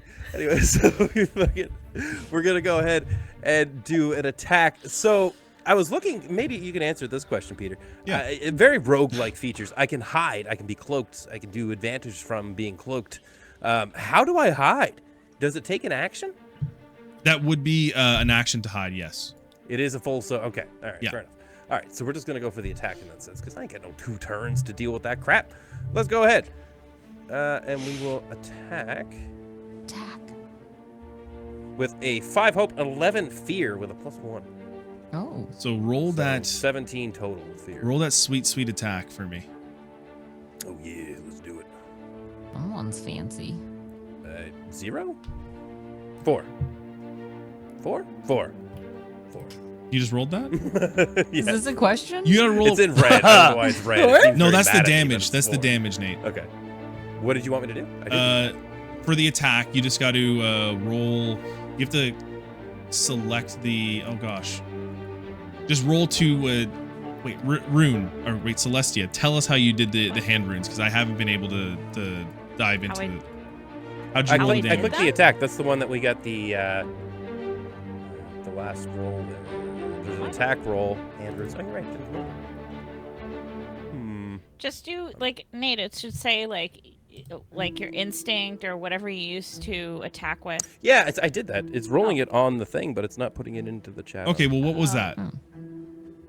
Oh, there we there go. you go. There you go. It's way lower now. Anyway. The First one was a 17. This is a 10. And you rolled with fear. Yeah, you said I 17 think with so. fear, right? Totally believe you. It's a 10 or What is 11 this or a scam? 10. Yeah. So, Yeah. you whip and the whip just sails wide, and as a response, the thistle folk ambusher just getting like in one last ditch effort, just going to just roll an attack at you. In a blaze of attacks, they only do 5, so that doesn't hit your evasion, and he's just like No. just daggering through. What are you doing for this? I picture to avoid the attack, he's just holding him by the top of the head as he kind of tries to. Yeah. Yeah, It's that's back bad. to you if you'd like, or anyone else. Who hasn't? I don't know. Somebody come kill this guy. Okay. Okay, all right. Then, seeing that this is the last The last one guy. left, the last guy, and closing their eyes, putting a hand over one, and pulling out a tiny rapier, which looks probably like a toothpick to most people, but is appropriate size for Kin, will close their eyes and run full force towards this last being. Remember who you are. Who am I? That's for you to answer, not me. The longest trail away. Definitely going well. Fourth conversation. Okay. I'm trying. So I just roll. I'm sorry. It's okay. It- It's a new game. If you're on roll 20, it should be like beside the weapon. It'll say like presence or finesse or like. Whatever. I also love that because you're on multiple monitors. I'm just watching your head swivel. Like, what am I doing? Like, it just. I moved over to my roll 20 character. I also will remind you guys that you can Look for where the weapon is. That's You under can equipment. someone can spend a hope to help an ally, so give advantage. Right. You can use experience. So if you have an experience, Ken, that you think would help you in this attack, you can use that as well. That's true. I do have an experience here that might be relevant in this case. It won't me hear be it. very impressive, but Kin is occasionally an ambitious amphibian. And this is the opportunity of not only drawing perhaps the first blood that Kin has ever taken, but also the opportunity to claim glory in battle. Sure. Absolutely. Trying to add to yes. the glory of Croken Sword. So what I want you to do is spend 1 hope, and Okay. you're gonna add +2 to your attack roll, whatever that is, on top of what you roll. Okay. Okay. All right. I still have not You got figured out this. where I do the attack part. In the character sheet where it shows Yes. primary weapon, there should be beside it, if you have a weapon attached, it should have It's up top. Okay. Yeah, I was Yeah, it's at looking the top. over Yeah, there. yeah. Okay. We're and learning I can Daggerheart, add folks. 2 to that, Yes. right? Learn with us. We're doing great. Yeah. that was a 25. Is that what it's saying to you? Because I don't see anything. Just says It attack says- roll for me. Yeah, I don't Yeah. see It anything either. Do I have mystery rolls? That's weird. Just Is that re-roll even and get lower. possible? Yeah, just reroll again. See Yeah, what re-roll happens. that. That's very weird. Okay. Because you said I get a +2 to that for my experience. Yes. So that's going to be a +4 total. Yes. Another secret. It's yellow now. Okay, Beck, That's do you yellow. have 2d12s on you there? I do. Just roll those, Yeah. Okay. and we'll figure it out on break. What's going on? All right. 5 and a 3, so that's 8 +4, 12. Which was the highest dice? Fear or hope? 5. That Was was that my fear hope. or hope? Hope. Hope. Okay. Yeah. And sorry, that was 5 and what was the total? 5 and a 3 and then +4. +4. 5 and a 3 Equals plus 12. 4. Okay, that hits. Yes. Do I get Yes, a hope too for hitting? Yes, you do actually. Yes. Can. Roll the damage. All right. Murder him with your tiny toothpick. Another secret to me. Yeah. 4. More Oh, I damage. see it now. All right. So that brings You're that doing does great, Ken. one damage. on the Thunderfolk ambusher, and the ambusher now. Well, it can't do anything because you rolled with hope. So, and someone else can go and attack now if they'd like, because I can. I can spend a fear, but I'm not going to. Running hands over eyes, does not see this. Rapier forward, die, and pricks the ankle of this prick. Also holding this guy is like by the top of his head as he's kind of like swinging at me. While those two are doing it, I'm gonna like slide in between, just above the rapier, below Mr. Nancy's hand. It's a very small window of space because this is a small creature anyway. So thank goodness I'm very practiced at this, because I'm just gonna like, yeah, you're doing great. Go smack it with my axe, my haloed axe. All right, let's see what happens. Okay. Mark down the hope. Okay. All right, got another that hope. doesn't hit though. Okay. As I see him kind of flail between the legs and just slightly miss, I'll just Sorry, Meadow. Oh, He failed a roll. I get to attack. Oh, okay, right, okay, Oh. okay. We can't give him a hope now. No, you It's got to too do it late. before No, the roll. I You got to gotta do it declare before. before Too the late. roll. Okay, Okay, got it. gotcha. Still enamored with the idea of attacking Mr. Nancy.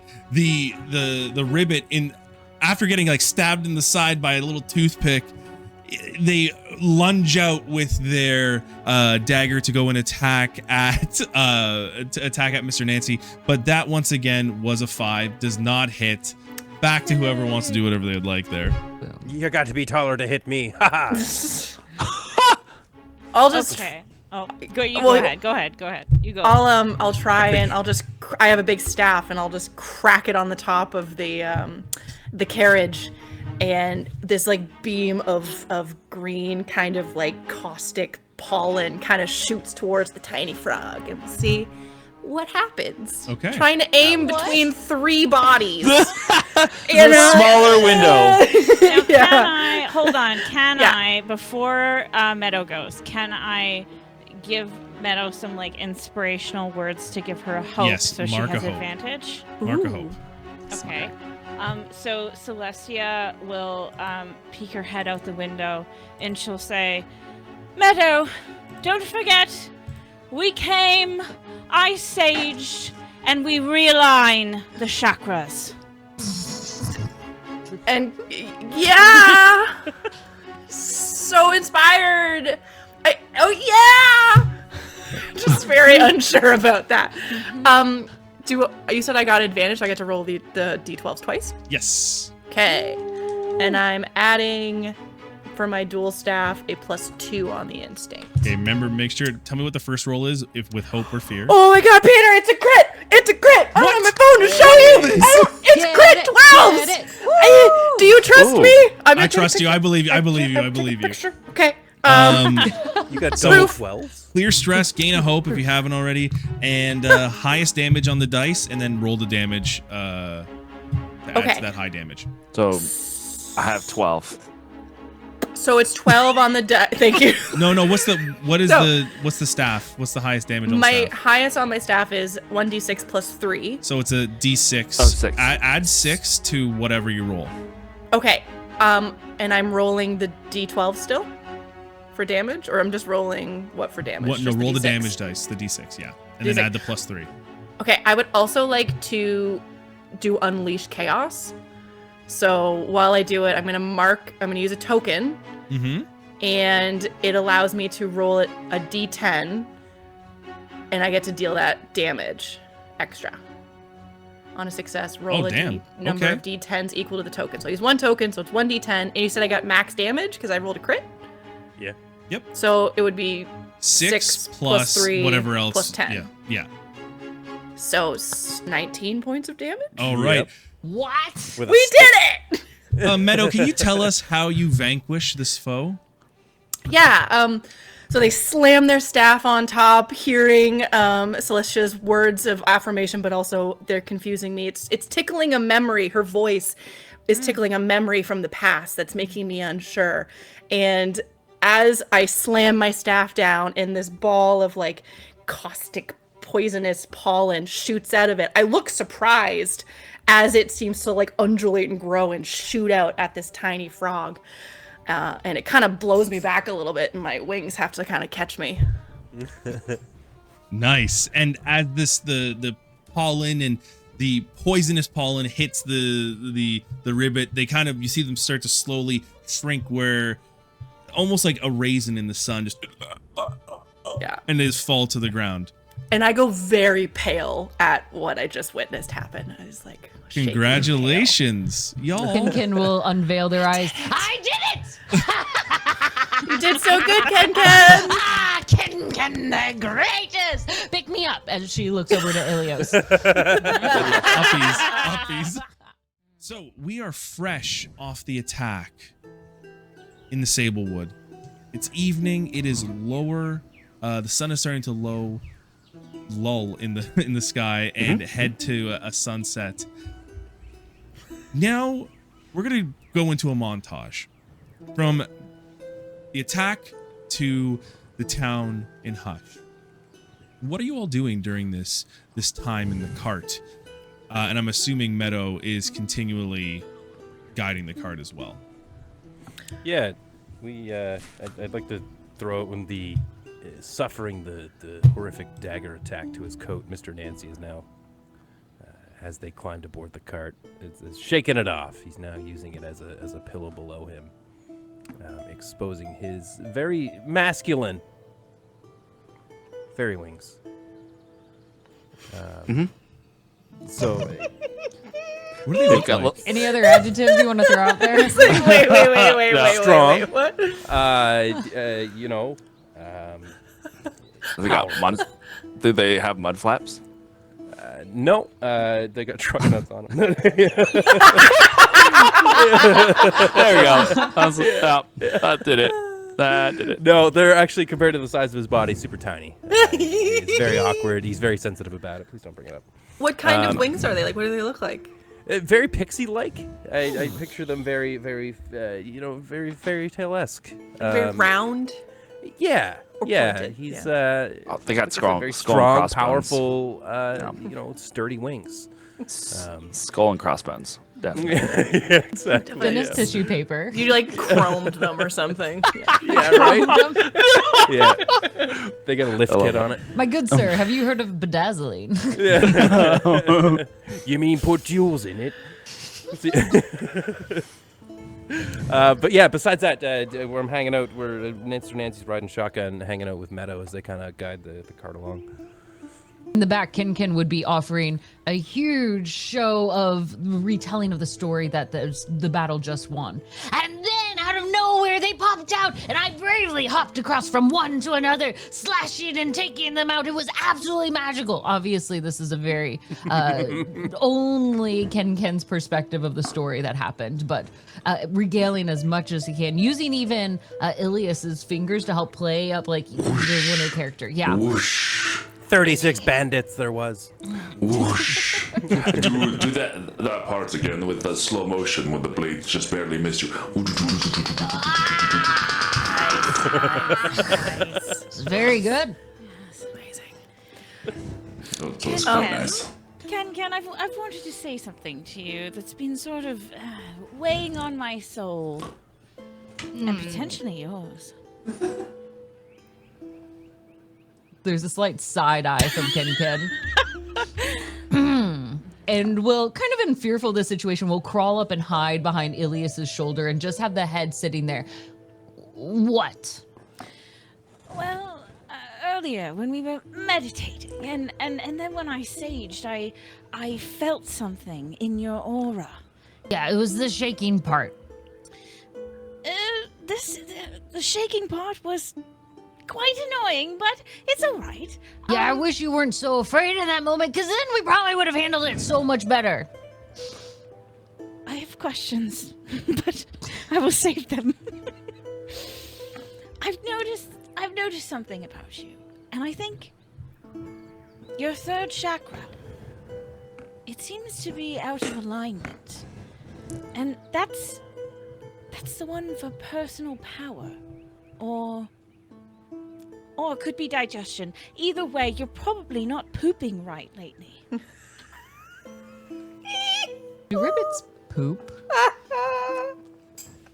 Yes, they do. Oh, okay. If you I need a didn't know. clarification. Confirmed. I just Confirmed. There's like, Ilias has been like looking the other direction, and then with that last comment, there's just a slow turn of his helmeted head. Like, did she just ask that? If you turn towards Ken will meet your gaze and look at you two and quietly whisper, I haven't pooped in days. And then there's like a silence in the cart, and there's just like a little rattle of the cart going down the road for a little bit. I am always right. I knew it. At some point during the I feel like in the cart there's a little like window between at the back of the driver's seat to look into the cart, like a limo. Yeah. Is what I'm imagining. Yeah. Yes. So of course, at yeah, one yeah. point we're just going along. Maybe there's a silence, and Meadow's just like looking up at the trees, and then just like there's this, and then throws the reins at Mr. Nancy and like puts her head into the carriage immediately. It's like, Celestia, I remember. You gave me a reading that's been haunting me my whole life, and it was you. You were older in my memories, but I That guess is you're. impossible. Yeah, you. In my memory, you were an older kind of crone, but now Ilias you're so, again looks over and then like looks away.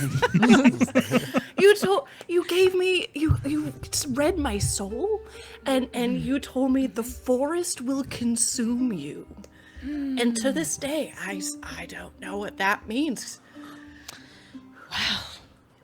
Maybe we are here right now. I Maybe it is another forest. You never will know when the forest will come for you. see that is exactly as concerning as I thought it would be.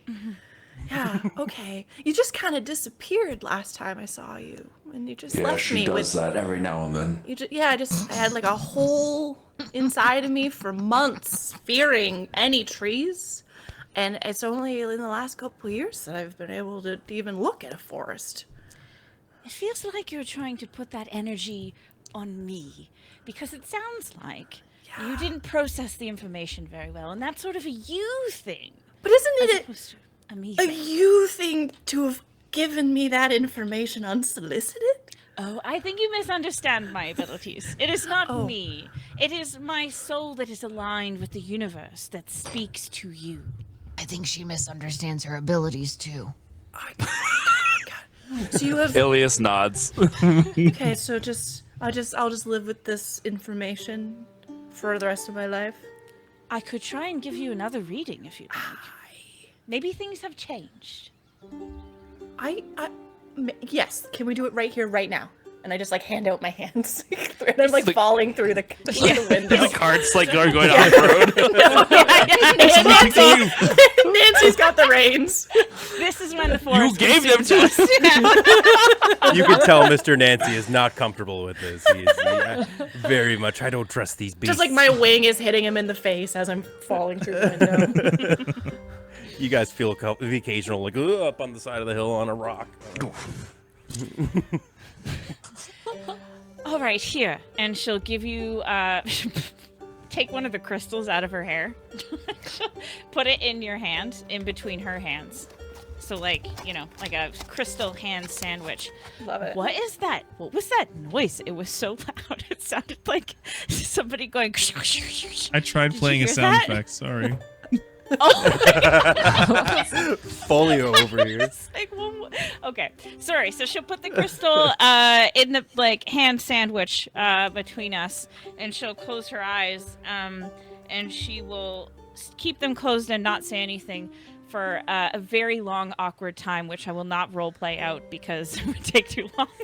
In the middle of you taking a long time to not say anything, my free hand comes and like gently touches your cheek, says, "Don't disappear this time." What in the world? I don't know what's happening! Because you It's not disappeared the normal. first time. I just ran away. I didn't. Again, I didn't. You're distracting me. You're distracting me. Sorry. Okay, keep your hands to yourself on the crystal. No touching. And then she'll sort of open her eyes and she'll stare right inside of you. And she'll say, I'm sensing a lot of shadow energy around you. Like emotional mildew. You've been hurt. Possibly by a person. Or maybe a door that closed too hard. Either way, your trust issues are very loud, and there is still definitely an ever-consuming forest in your life. Sorry. Oh, God. That aura might be me. I never knew me father. Oh. Maybe it's a contact reading because my wing is touching him. Maybe, possibly. Sometimes that happens, Mr. Nancy. It's your father, you're saying? Shut a door in your face? No, just abandon me at birth. But you know, the forests, you often be like the sea. It reminds me a lot of it. In the deepest, blackest of night, it can just swallow you whole. Are you getting The only land thing- sick again? I've thrown up 3 times. The only thing different than the sea and the forest be the sharks. Except for the forest sharks. Do you ever meet the forest sharks, Celestia? No, I didn't Aye. know they existed. Voluptuous they are. Voluptuous. Ilias is gonna lean really close to Ken and lift up his mask just a little bit so that he can whisper and it's not so loud. Yeah. He's just gonna go, "Who are these people?" Great question. They're absolute weirdos, trust me. I've already sussed that part out. Puts the mask back. Yes, sir, the sea and the forest have a lot in common. You just come back and look up. We still go. I tell you, he's still fishing for his brain cells. After it's quiet for a bit, you hear the horse speak up. I lost my father too. No. I'll just get myself situated back on the front seat and contemplate Nancy's words and Celestia's words and keep on going. She'll reach her hand awkwardly through the window and like from behind and just like tap her cheek to like imitate what she did. And Yeah. she'll just be like, see, dearie, Yeah. I didn't leave those trust issues of yours. Work on them. You're right. You're right. You're so right. You're so right. Thank you. Yes. Also, I feel like I should tell everyone here that I actually foresaw this moment and I pulled a tarot card that tells of our fortune. Would you like to know what it is? No, she was a witch. I'm not a witch. I would love to hear it. Pass. That's a dry heave. There's a lot of dry heaving going on today. I frankly am very excited. All right, well, I will tell it to Meadow, and if the rest of you do not wish to hear it, plug your ears. Meadow, Yes. I pulled the upside-down wombat card. Is that a creature that I should know about? Probably. Fair. Tell me. Oh, well, it means that we all might die. But the good news is we are looking very cute. So really, this whole mission is a win-win for all of us. Okay. Like, die now? That doesn't sound great. At any time. It could really happen at any time. So any of us could die at any time, but we'll be Correct. You'll be agreeing with that. Got it. Well, at least I we're have cute quite while high we're doing it. cholesterol. Yes. Oh, also, if anyone would like to sign up for my new business, which will be fully funded after this, I'm creating a facial mask that will allow you to age backwards. I've heard that might be named after a man named Benjamin. I've never heard of this. Benjamin, last name Button? No. No? I've a heard of a great man. name. I heard of a man that aged backwards. That Maybe name. I will call the new product Button Your Benjamin. Or Celestia's Buttons. Yes. Celestious Buttons. I like it. You think it would work on me legs? They be dried up and shriveled. Lost all their buttons. You know what? Just for you, Mr. Nancy, I will make you a leg wrap. Ilias is gonna look down at Ken and just shake his head. You'll have the Can legs do a of a match. toddler. Shriveled like raisins. As the cart begins to arrive into the town hush, the path leads you further into the forest until you spot a large stone pillar carved top to bottom in ancient dwarven symbols. This denotes one corner of the peaceful village of Hush. When you pass beyond the stone marker, you feel like a small, pop of a bubble. Then the sounds of friendly chatter become louder and louder. Through the trees of the Sablewood, you see a village start to form. It's a distinctive, safe, comforting feeling the closer you get to this village. A few smiling faces turn to you as their carriage rolls in, waving and casting a warm greeting toward the party. There is lively music drifting your direction from the tavern at the center of town. You need to find the Whitefire Arcanist to deliver the package for the king. What would you like to do? You see a bunch of people walking around on the street. It is a little crowded as the nightlife starts to pick up.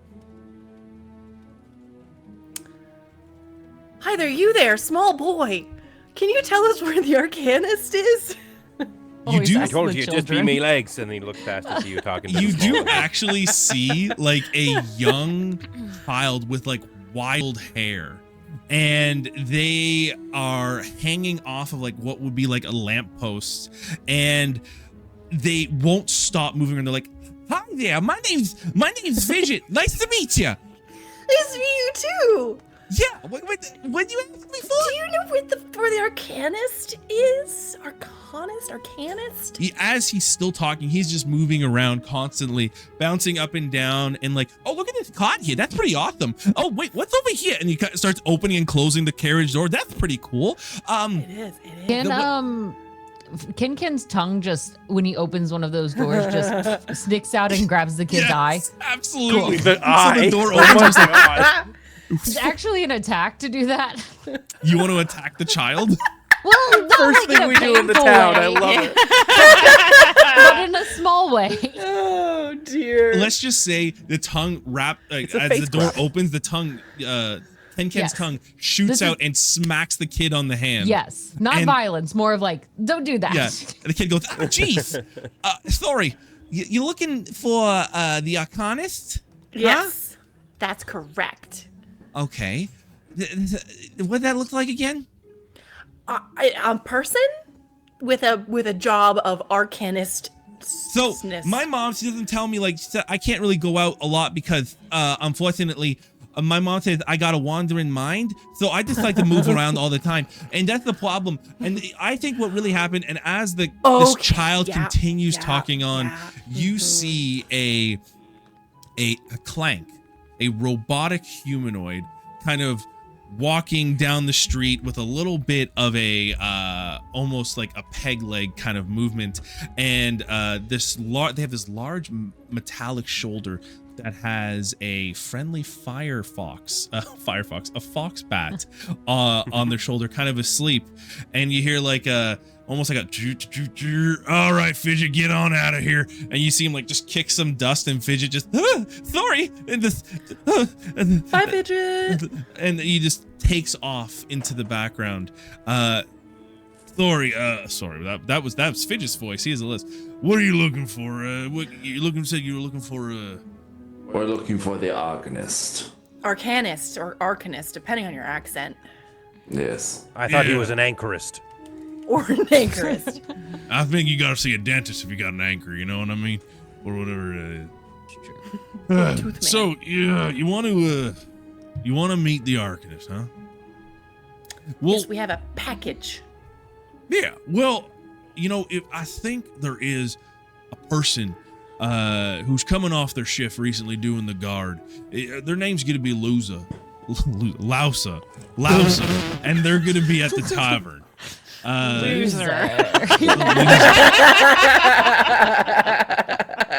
Look, that's that loser they told us about. Don't say that. Name's Lauza. Lauza is Lauza Stanworth. She's a Is there a dwarf. particular Got a big old tavern thick that we beard. Hey, sorry. Is there a tavern in particular that we might find this person at?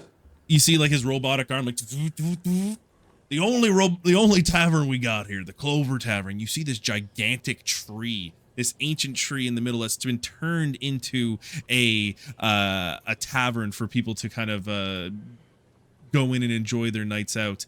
He said, well, Lauser will be getting off her shift, and then maybe they could give you a hand there, but hey, can I fancy you all in a game of cards? And you see like these like robotic fingers like clink, clink, clink, clink, clink, clink, clink, clink, clink, go together. Can't you just tell us where the Arcanist is? I don't know where the Arcanist is. He doesn't have like a house here. It's not renowned. There be no phone book. No. Well, the Arcanist likes to. Well, it's hard for me to explain, but the Arcanist pretty much likes to. Sorry, a little bit of a malfunction there. The Arcanist likes to move their house around from time to time. Got it. And also, I'm a little busy kind of clearing the roads of the thistle folk. You run into those guys before? Oh, we did. We killed several. He like, you see like a robotic like, and he leans on top of the wheel of the cavern. Wait, you ran into the thistle folk. What happened? Yeah. Yep. Cleared the way. They killed a merchant, and then they tried to kill us, and so we killed them first. Oh, The frog in the back could tell you a very detailed story. Yeah. It is I, your savior. You may Yeah. bow now. the door swings open. I Like, would suggest the it. horses get a little scared. Yeah. You see, It's The the feather child. in the hat is like fluffing around a little bit. Yes. there's a silence, and you'd hear like just the wind going through the trees. Like, I ain't bound. Your loss. Well, I mean, you look pretty worse for wear. He points up at Mr. Nancy. But the That's rest of just you how look he like. always looks. Oh, And smells. I thank God I don't got any nostrils to smell them in there. But hey, listen, if you go in to the Clover Tavern, I got a friend in there. He kind of runs the place. His name's Moss. He'll help you sort you out with a drink or something while we're waiting for Lauza. Just tell him that Halithon brought you in. Is there a place we can bathe there? Of course, there's like 6 floors of whatever in that place. You got baths, you got gambling dens, you got band shelters. You can do whatever you want in there. Peter, Yeah. can I just try to get a sense of the motivations of this robot man? Yeah, for sure. Do I? Oh, Trying to upsell us to his friend's yeah, I'm business. like, I don't understand. Is he being genuine, or is he being Is there other nefarious reasons? Roll an instinct, please. Just 2d12s. Tell me if it was with hope or fear. Okay. Oh, that's not great. I think that's Beautiful. a 1. No, is that a 7? Where's the 1 on this? No, that's a 7. Okay. 7 with hope. 7, 8, 9 with hope. Oh, do I total them? I total them together. Don't I? Yes. Sorry, 10. What was it? Instinct? Yes. 12 with hope. Okay, so mark a hope. And Yay! Very nice. I put the DC of that. Like the thing with Daggerheart is they almost want you to kind of tell what the DC is up ahead, which I gotta start doing that a little bit better. So I set it as an easy DC, which was 10. So you cleared through that, and you can see that Halithon's just more like interested that we have newcomers into the town. Yet you fought the Thistle folk, and he seems to be on the up and up from what you've discerned. Okay. Well, then I'm confidently willing to go drive this cart and park it in front of the tavern. Take me to my location of food, as Kinkin will now find himself planted on your shoulder. Aye, Captain. It's pronounced Kinkin. I know, Captain Ken. All right. As everybody's getting like ready to go inside, I'm gonna wait for Celestia to be like out of like everyone. If there's a moment where Celestia is kind of by herself, I'm gonna approach her real quick. Oh, they want to talk. And Ken will grab Meadow's hand and drag inside the bar, tavern food place thing. My wings just tickle your face a little bit as you do so, like in a nice way. Wait for me, Captain. All right. And I just hold out my other hand for Mr. Nancy to grab my hand. So We're all holding hands to go in, like, as adults do when you go all into hold hands restaurants. together and move in. The height difference, though. The height difference would be like, I feel like Ken's in the middle and they're not touching the ground. Like a small child that you swing. Yeah, that's exactly it. Ken is just being swung like a little child. Take me to food. Well, what was the guy's name again? Palithon wasn't lying. The Clover Tavern is a sight to behold.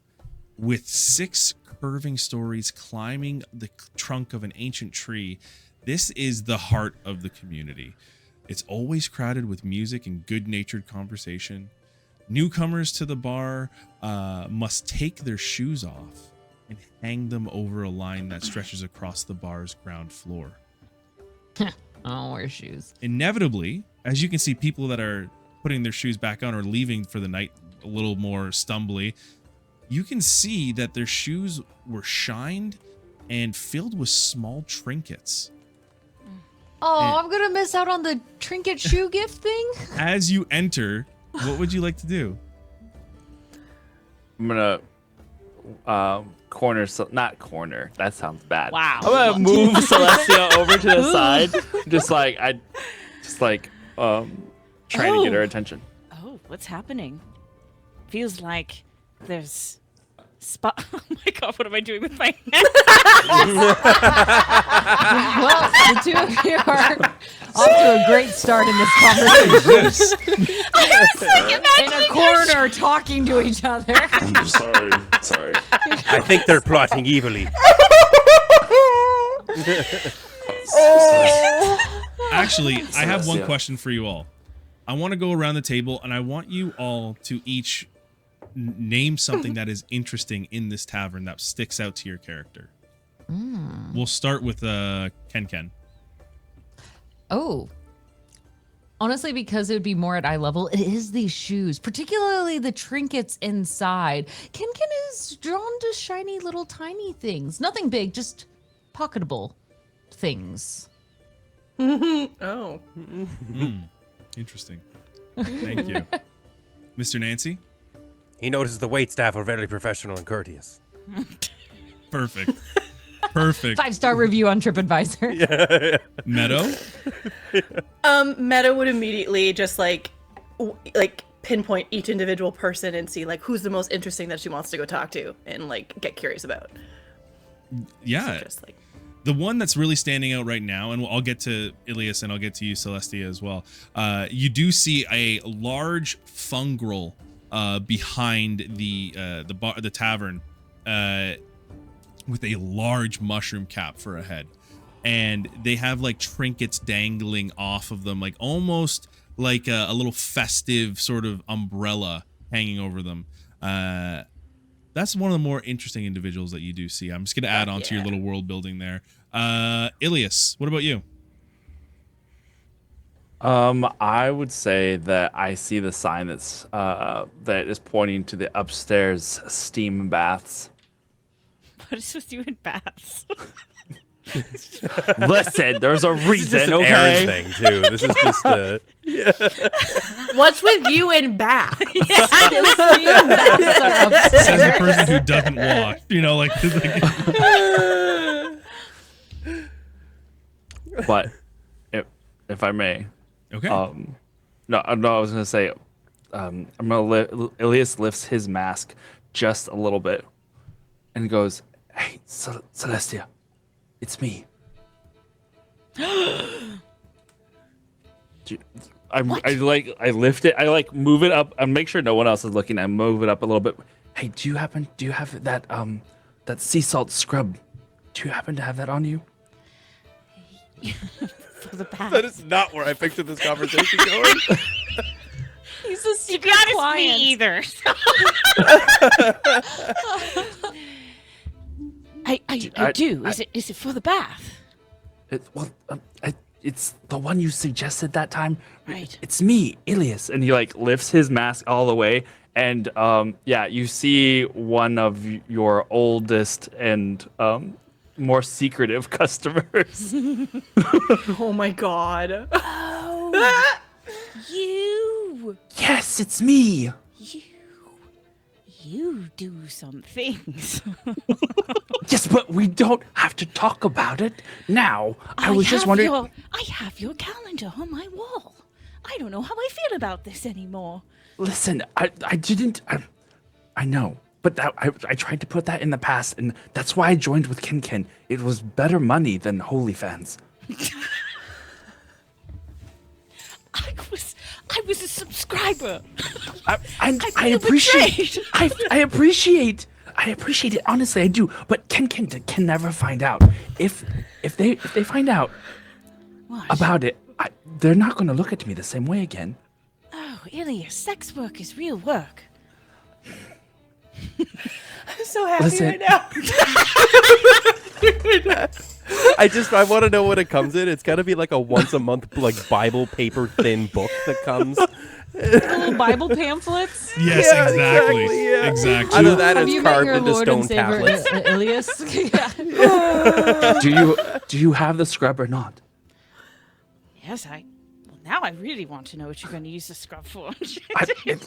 You saw what we had to go through. I'd like to stay clean. For your next photo shoot? Not till we get back, at least. Not now, but anyway, can we just continue to pretend that, it's just between us? All right. You also...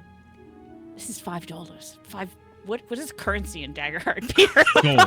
Gold. Gold. Okay. It's 5 gold. Done. All Done. right? Done. All right. All right. Thank you. Thank Hands you. over like a sparkly scrub. He takes it and puts it into the folds of his golden holy armor and vestments and just Ilias, you really should at least tell Ken. I can feel it blocking your soul. I'm just afraid that she'll be so disappointed. Well, sometimes it's better to be true to yourself than to be a fake person in front of those that could love you. You think she'd buy a calendar? I mean, I could give her mine as a sample because now I feel a little weird knowing that it is you, Oh. You're right. Never pretend I didn't say anything. But I will go get you your gold. Your stuff is amazing, by the way. Yeah, you owe me for a lot of stuff. Now that I'm putting 2 and 2 together. Oh look, the bats. Oh. And now, Ilias takes off. Celestia, is there anything that you want to kind of point out in this area? Amazing.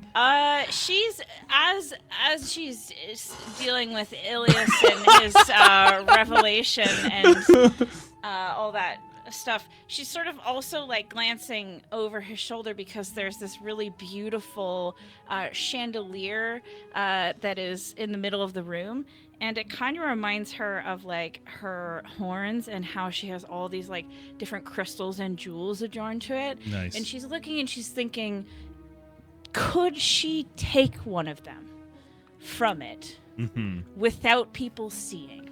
You can try. I don't think, at level 1, I don't think she can. Okay, so you ponder that thought. I gotcha. Yeah. I understand, because it is very high up. Yeah. And in the middle of the room. In the middle of the room. She's eyeing it, thinking I want it. Not quite too sure. Maybe she'll approach Ken. Maybe he has a way of being sly about it, but for the it's a sake thought. of time, let's just say everyone kind of goes about their own little time there. The bartender Moss, who's the fungrel that Meadow saw, provides you all with a drink, and it's all on Halithan's tab. And Lauza, the dwarf female, walks in, and you have a few exchanges over a drink or two. And what Lauza ends up saying is, the Arcanist is quite busy, but if you traveled so far, I'm sure she'll be able to be more than hospitable. We would be lost without her, honestly. She keeps the whole place protected by the ward, so that no dangers from the Sablewood can pass into town. You'll find her house to the south through the farmland. It's hanging from one of those old Sablewood trees. You can't miss it. Great. Thank you for being so helpful. I could take you there if you like. Sure. I'd really like some lunch first. I mean, we just got here. I took my shoes off. The courteous bartender, the wait staff that you have mentioned before comes and brings a large platter for you, and you can see the fung girl just kind of like cleaning a drink and just spitting into it and just. I observed that the hygiene is questionable, but the ground beef be tender yet juicy. I noticed, and I was, oh, you guys have the newest edition of the OnlyFans calendar hanging up in the background. I see that. That's such a great edition. I loved this year's. Moss looks back and goes, "Yep, that's my favorite one. I love this pose. This is such a good pose. My favorite too. Big fan. Big fan. How does he turn like that? How does he turn and arch his back at the same time? I didn't think it's anatomically possible, but they managed to make it work. Amazing. You know, I It's applied to be it's on one of them art. calendars. This art. calendar is above Kinkin's eye level. It is not seen at all. You And just do see you the need help guy. to You're see like, it? what? Ken, do you need Just help? lifting up. What is it? Is it important? It's, Let oh, me describe it to you. OnlyFans It be- calendars, they're awesome. A beach shoreline filled with ships. Yeah. In the waiting distance be me dad. Never heard of OnlyFans. Oh, Nancy. 1,000-yard stare just goes over to Mr. Nancy. Just Pat him on cannot his shoulder. scratch. Oh, okay. Drink your drink, Nancy. Kinkin recognize the individual. You know what's gonna be. You know this is so. Here, let me tell you what you see. Yeah. Without Yeah. telling you what you see. So you see this tastefully done. You see this tastefully done artistic image. Draw me like one of your French girls kind of picture, and you're just like, huh, that looks familiar. And then just as you're like make eye contact, you see coming down the stairs with a towel rubbing his hair, Alias, and you like. And then I look over at you guys, and I'm just like, oh, the showers were great. Good to know. Elios! And you just hear this screech. Glasses are spilled. and And you hear this tiny. as tiny little footprints slap against the ground, and they make their actually be even quieter.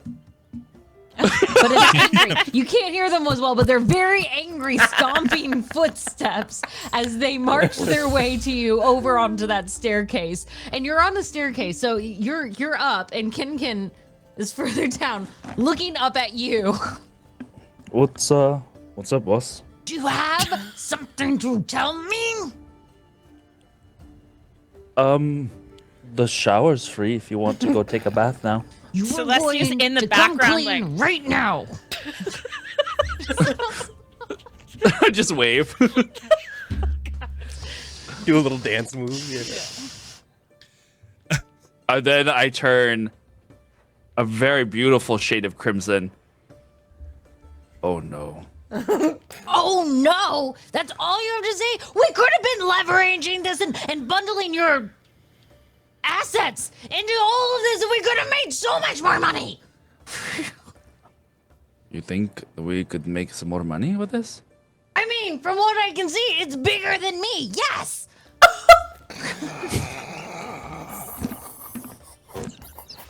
Favorite Beck line so far ever. it's great. It's perfect. It's amazing. Oh God. How about we talk? We'll talk. Business, Ken. Business to business. Now we need to first. have Ken in a business suit. Make that money. Kane. You got a That's new like level manager, 20, okay? Ken. No. Yeah. All right. This is a great scene, but we got to move the scene along. Yeah. No, you're good. You're good. You're Lauza, good.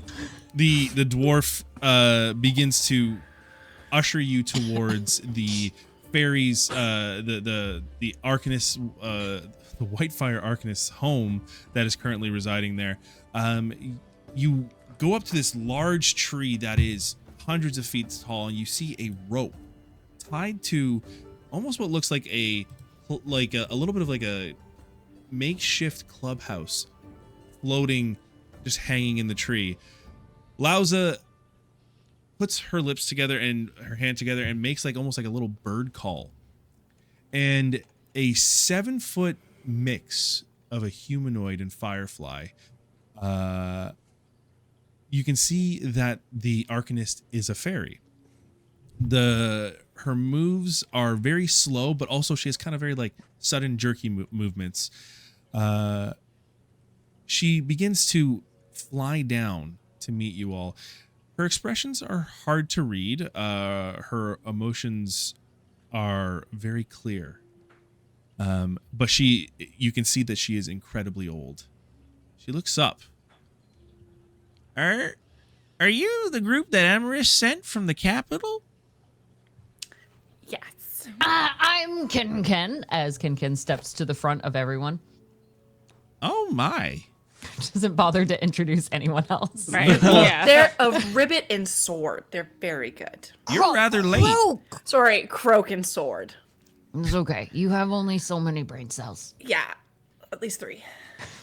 You're rather late. Why don't you guys all come on in? So she snaps a finger, and this clubhouse, as it lowers, you see that it's almost in the shape of a flower, and it begins to unfurl.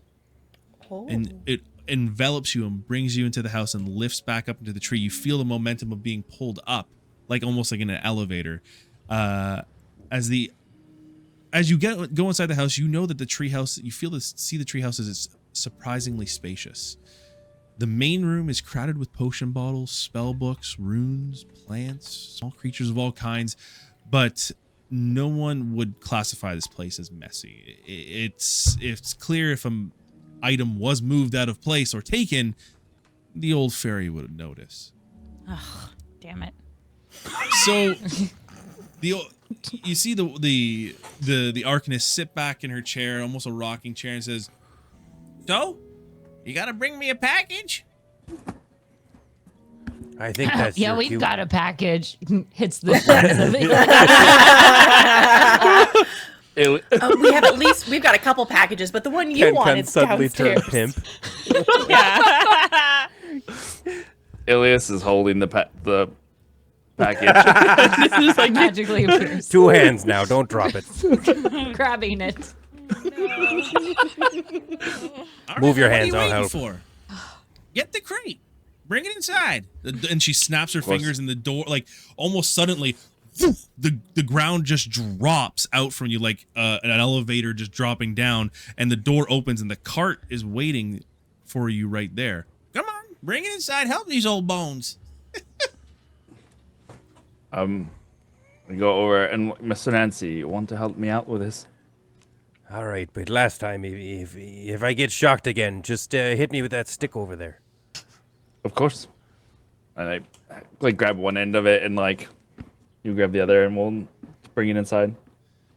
As you bring it inside, you notice that the Arcanist could have just brought it in herself, because she snaps the fingers, and immediately when it enters the house, the crate lifts up, goes to a table on the ground, and opens up. Inside the package lies a massive stone with a lion's face carved into it. Ilias, you would actually recognize this as the keystone of the capital city's main archway. You can see the Arcanist nod knowingly and looks up to all of you and goes, "Well, of course the king would have this delivery be secret. If anyone knew your city was not warded, well, it would have been conquered by the morning." What? Huh? My Of mind's course. going.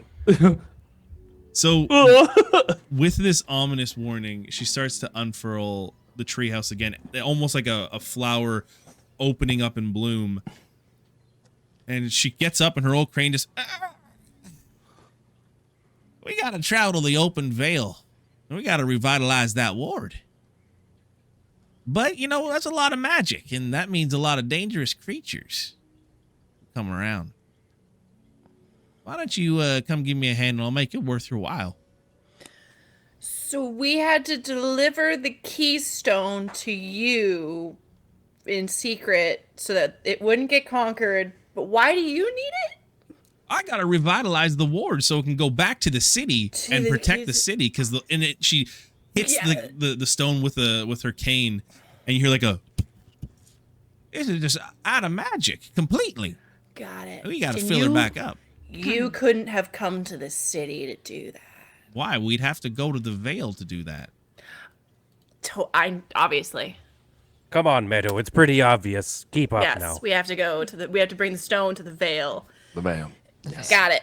And We're just inside the getting Vale paid, is though, where. right? Yeah, as long as. Oh yeah, you'll be paid. The king will. I mean, I think the king will probably come out, give you a handshake or something. You look like you work for, and you can see the cart across the cart. It says Pepplewick Parcels. I'm sure your boss will pay you too. And I mean, I got some stuff in here, and you can see like all these animals running around, holding potions, holding coins, and just. I think I could give you something if you'd like. Great. I've always wanted a monkey butler. Please give him a monkey butler. I can do that for you, no problem. I be getting old. It's hard to, do things, wiping and such. Oh my god. What? Don't Alias. make fun of Mr. Nancy. And sometimes Nancy. I just dry at me with me wings. Alias looks down and goes, "Oh, Yeah, that checks. Ilias, as everyone's going to the carts to head towards the Vale, you turn around, and as you see, as the house starts to close up slowly, the bloom of the house, in the kitchen, by the wash basin, Spies. a calendar hangs. Ah. Okay. Your calendar. Phew. Spies. No, it's just Dick. Just Dick. He did. I Maybe forgot there's a camera lens in it. he very Tasteful. intentionally mentioned Tasteful. spies at the beginning, and I totally forgot until this Are you kind of moment. disappointed? You're like, oh, just a Oh. bubble. Yeah, just more bubbles. But what's on December? Oh. More nipples? What the heck? And you know what? Roll an instinct. roll instinct for me. beautiful." Oh yeah, of course. Why not? Can I use a hope to roll with advantage? No, I mean if you want to, you can. You don't No, have it's to. fine. I have one to spare. It's fine. You recognize this as your Dick. I know that one. So I you know that rolled with jar. a fear. You rolled with a fear. With fear. I rolled with fear. Beautiful. The reason you were scared. Presently a bit smaller than the calendar. The reason you were scared is because as the house starts to close up, you can see on the calendar there's hiss marks on the abs, and you just shudder as the thing closes up. I look down to Ken. I'm like, I think this is going to be a very long trip. So the Arcanist sits pretty close to Ilias on the cart right there, and she speaks to Ilias on where to go, and Ilias is directing you through the way to the Vale. Question. Yeah. Elias, are you exposed in your face on the calendar, or like your secret? Like people don't know that that's you necessarily. For most of the pictures, they don't know that it's me. There's very few that have my face because the whole thing is anonymity. So Yeah, okay. I usually on the job I always have my mask on for that reason. They're interested in you because you are one of the knights that are on these calendars. Could be. Yeah. Yeah. The They your- see right through that mask. I don't maybe. Your carriage pulls into a mysterious clearing. And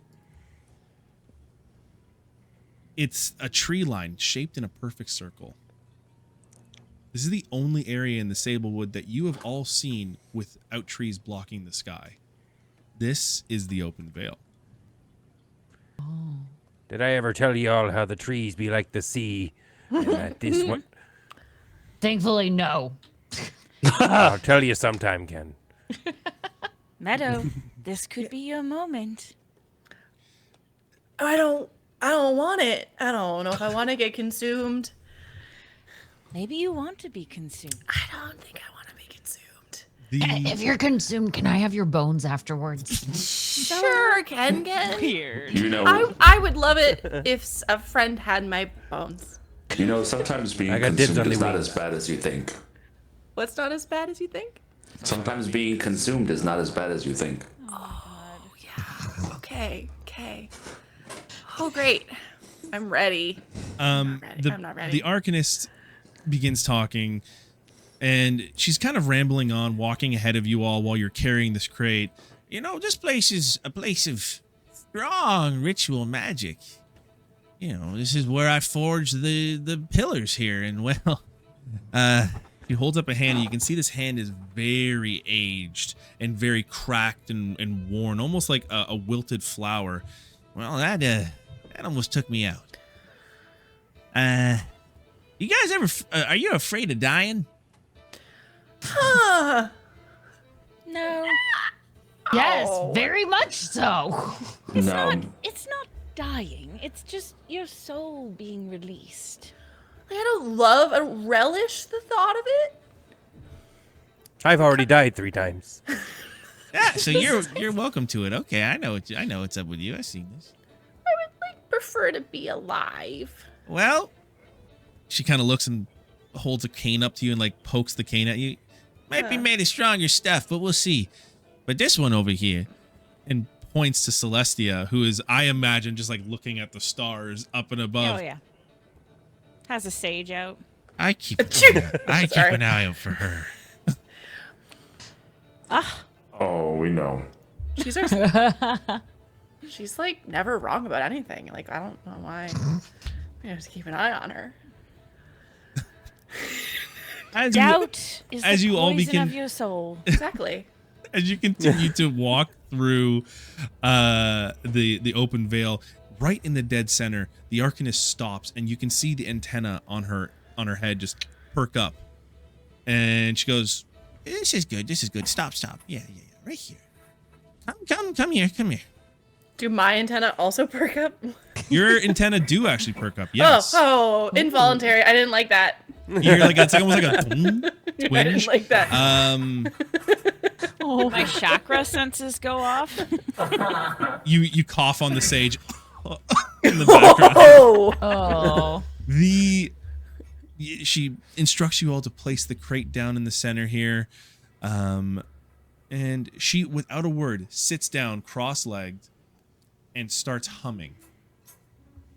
What? Her body starts to glow brighter and brighter, flickering in the night. Is that normal? Some of my cousins can do this, but normally it's with their backsides. I'll need about an hour to prepare. You know, just enjoy the night air while you can. We'll be pretty busy very soon. So we're gonna do a short rest right now. Okay.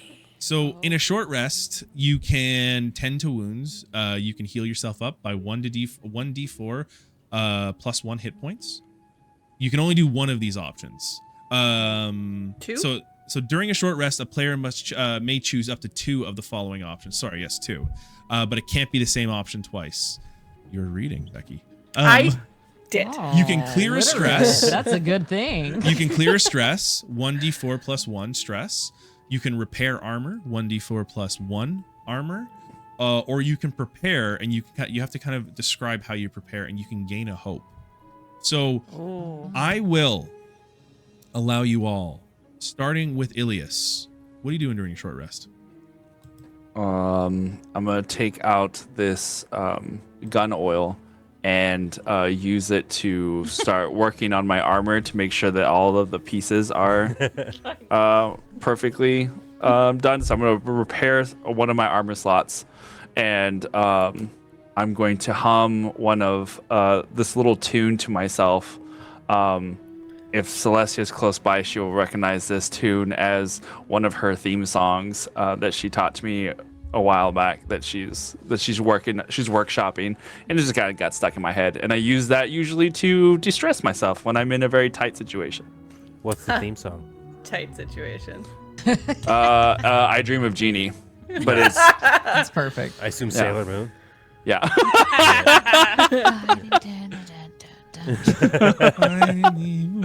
So yeah, that's what I'm working on. Thank you. All right, Celestia. Celestia is going to take her candle set out that she pulls out of magical spaces. What? Magic. From across the camp, I'm just like, you learned well. Good job. From the special Jesus secret Christ. pocket. My secret pocket. Never leave home without a candle. Lay them all out. She'll have some crystals out around her, and she will sit cross-legged, and she's gonna meditate, and she's gonna be rocking back and forth, and then her head's gonna lift up, and she's gonna start speaking in tongues. Oh God. And you're gonna gain a hope from that, I'm assuming. Jesus. Okay. Anything else? No, that's all. All you see Celestia in the background is shut-a-day, I feel better now. Can I do that twice or no? Just No, you can only like- do it once. Okay, well, I'm fine with all the other things, so. Okay. Ken, what are you doing? Ken will actually be probably over by a meadow. Would that be all right? Absolutely. Absolutely. Okay, good. So Ken would be regaling tales to Meadow. You know, I've done so much in my time. I fought off 12 giants on my own. I mean, they were like baby giants. But they were taller than me, and it was still a very, very impressive feat on its own. Absolutely. Yeah. This is an attempt to build the hope. You're gonna build your Ken. hope? Yes, Okay. Great. specifically. I like it. A Is little there- selfish here, but Ken is being selfish. It's all good, Ken. Anything else you like to do, or are you pretty good otherwise? Pretty good otherwise. Okay. Mr. Nancy. Mr. Nancy, he be kind of torn. I could heal the 1 HP, but I feel like we're okay with 1 damage in. So I'm gonna take time to prepare. Now, Peter, when we did our character prep, I chose some weapons, but then I realized the melee weapon that I chose was completely wrong for my stats, and it was rolling with strength. I have -1, so I did take a moment during the last few days. I did switch over to a black powder revolver. It's just a 1d6, but it's ranged. Did you lose your whip? So, no, I still have the whip. I have the whip Okay. and a revolver. It's very Indiana Good. Jones. Perfect. Good. So you just sort of see him over there. It looks like a gun, if a gun has that general shape to it, but you see him sort of just like shoving random projectiles into it. He goes, "Man, it looks full." So funny. So I'm gonna gain a hope with that. You can Okay. do 2 things. You can also heal your wound if you want. Can I do 2? Yeah, you can Yeah, do 2. you can do 2. Sweet. Okay, then as he's doing that, you sort of see him go and spit out a wad or whatever he was chewing and just kind of stick it in his dagger wound. Damn. Dagger Beautiful. wound coming soon to Daggerheart. Thank you. Dagger wound. That's the expansion. And last but certainly not least, Meadow, what are you doing? I will be enthralled by Ken's story, obviously. Enthralled. And as they're doing it, I pull out my little pouch of needle felting. And I just needle felt, and I just like every once in a while, like I'm kind of paying attention, and like I stab it like extra hard, like I just get like, it's really like needle felting, just a lot of stabbing. Or are you making an icon of me? I actually am. I'm working, and you're seeing I have like green yarn, and I'm making a little green shape, and right now it just kind of looks like a potato, but like a green potato. And you see me aggressively working on like 2 butt cheeks, just aggressive. And I'm preparing by like practicing my stabbing and getting my hobby in for the day. It's important, and I'm gonna give myself hope with that. All right. Ken's not gonna understand my eyes are actually yellow. Those are. Oh, I'll get to those. Don't you worry. Those are next. I'll get to Those are those. next. Those are next.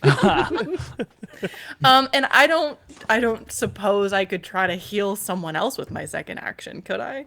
I don't think you can in a short rest. No, it's just to yourself. Can I? There's an option here on Daggerheart. It's like says prepare with others, and it says gain 2 hope. I just noticed in my downtime prepare slot. with 1 or more party members. You may each take 2 hope. So can I be preparing with Ken? Okay, yeah, both of you 2 hope. Yes.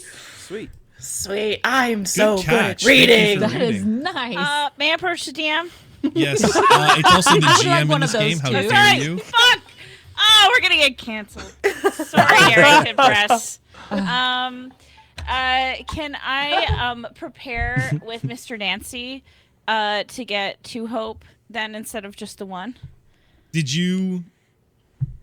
Yeah, I'll allow Because he it. also I'll prepared. allow it. But Seems I would whatever like at to this point. ask. I would like to ask Mr. Nancy a question to prepare, if that's all right. All right, but don't be standing in front of the blasting area. He says that as he's sort of walking around in circles trying to shove stuff into this. Mr. Nancy, I'm wondering. You have a whip. Nay. It'd Correct. sort of be a whip. It'd sort of just be a bunch of rope I tied together. What kind of things do you do with that whip? Mostly for reaching, sometimes for scratching. Region.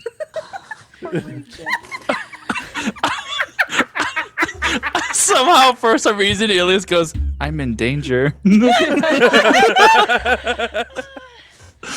As you see it, I picture the camera's like on Elios as he says that, but off in the background you just see Mr. Nancy try to grab a stick with the whip and failing horribly. Like he just can't fucking do it.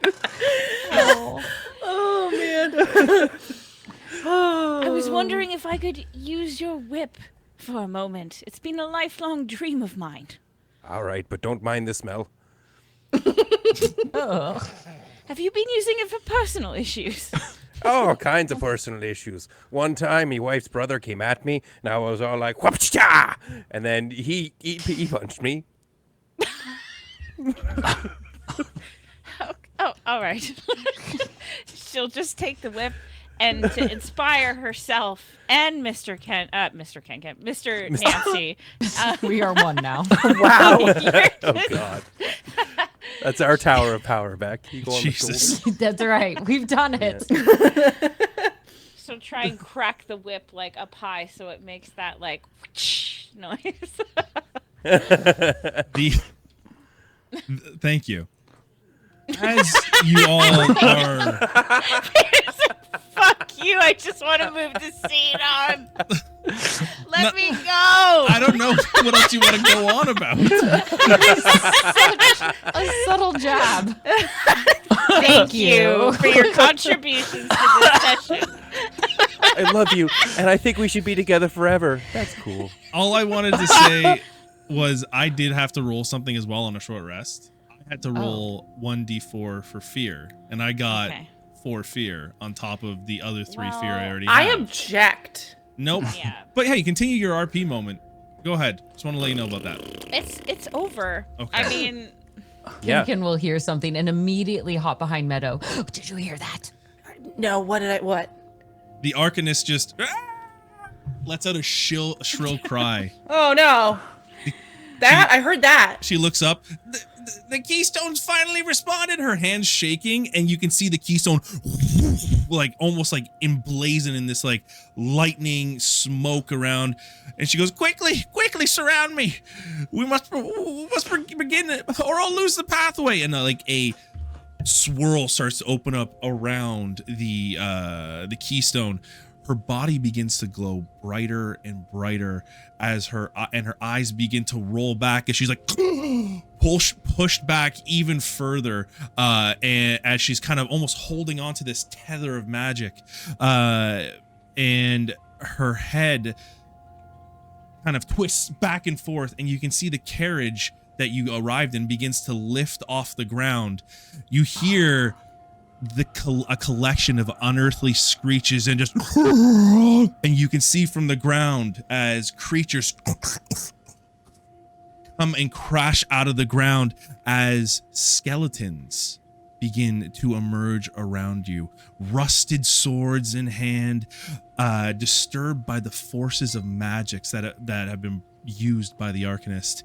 In the distance, you hear whispers as two forest wraiths, draped in black, long, torn garments, float ominously towards you. I'm going to start a countdown die. Oh God. And essentially, it starts at 8, and it goes down when you defeat an enemy. It goes up when the Arcanist gets hit. Oh, Once it gets to 0, combat is over. Wait, but it goes up when the Arcanist gets hit? Yes. Yeah, which we don't want because that means there's more enemies that are going to spawn. So don't let her get hit, or that means we have more bad guys to deal with. Oh, it's a counter for enemies, not time. Yes, exactly. Okay. All right. So, with that, why don't we dive into some combat, my friends? I have placed you already around the map, but if you want, you can place yourselves if you would like, and we can start from here.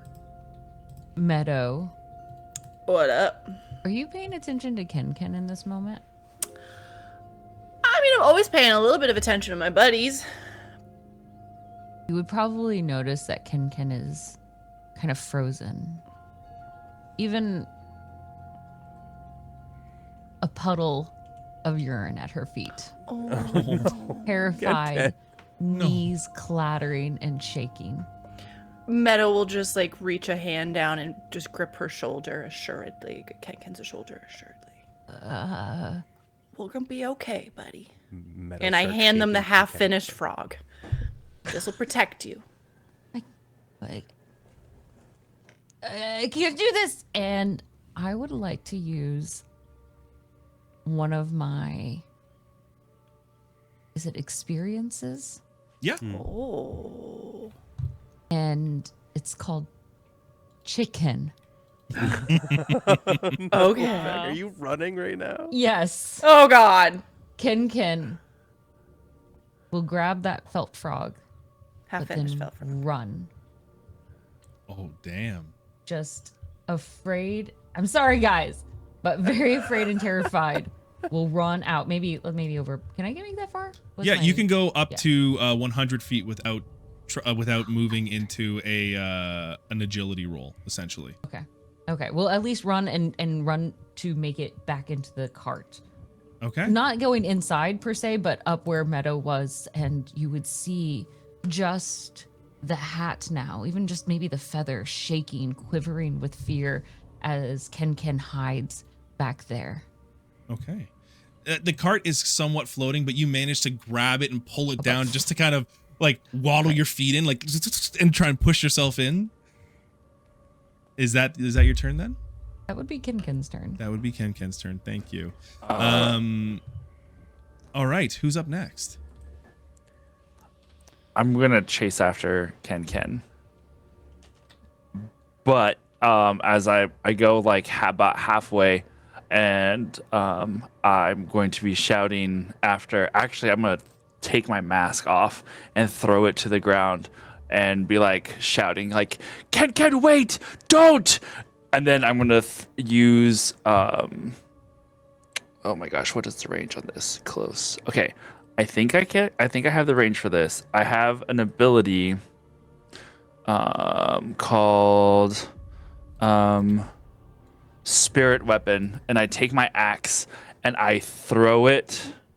It flies from my hand to attack an adversary within close range, and then returns to me. So it kind of boomerangs as I like run towards my friend and boss and someone who's very dear to me, and I'm gonna throw it out and strike at that skeleton that's halfway between us two. Where? Sorry, which one's that? Can you ping it on the map there? Yeah. Oh, sorry. Close this one. I think. How do you double? Oh, You just ping gotta everyone. hold. Okay, yeah, go ahead. That one there. All right. That is going to be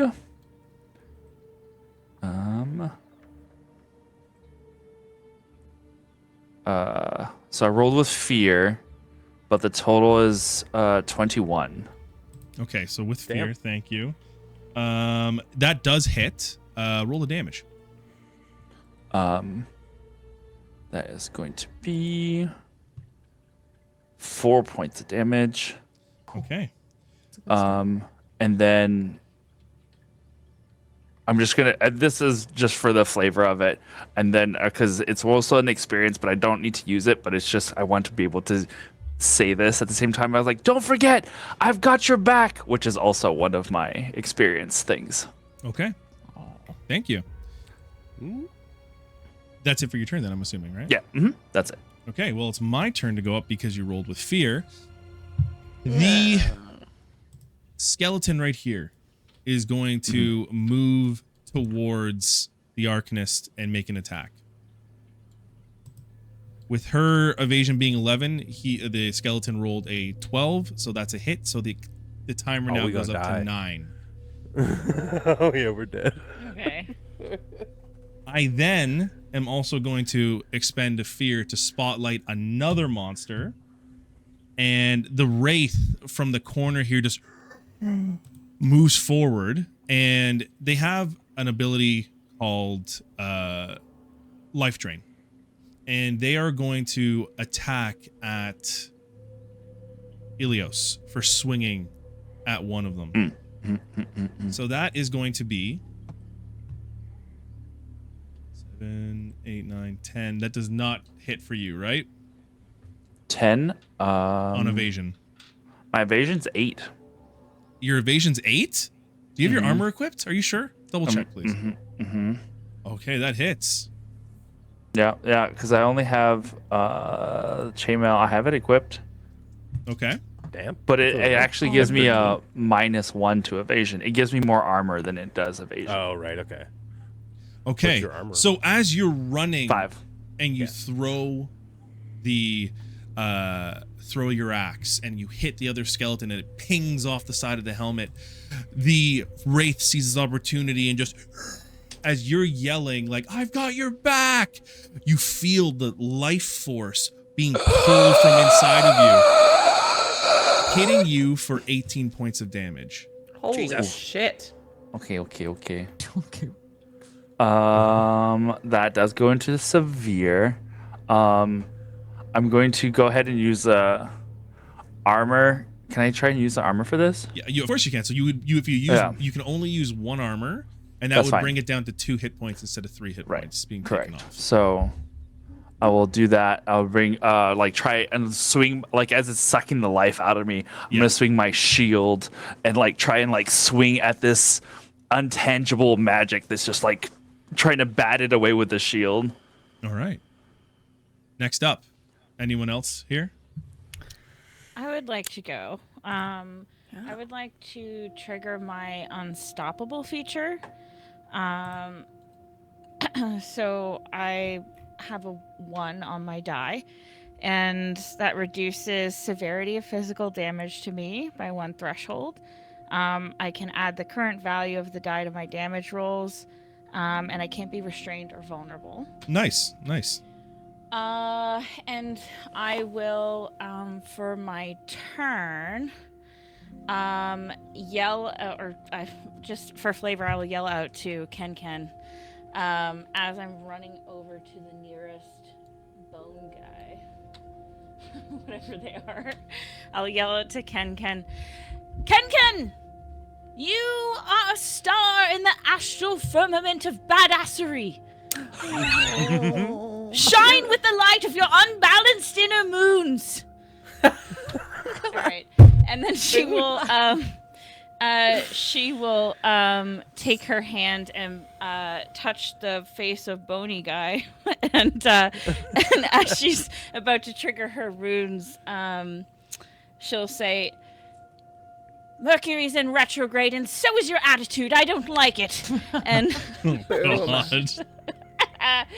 and she will use her runes. So let's see. Can I use hope to give myself advantage on this? Yeah, of course you Or can. no? Oh no, you can use it to it's only to help an ally use experience. No, you won't be able to give yourself advantage on the roll. Okay.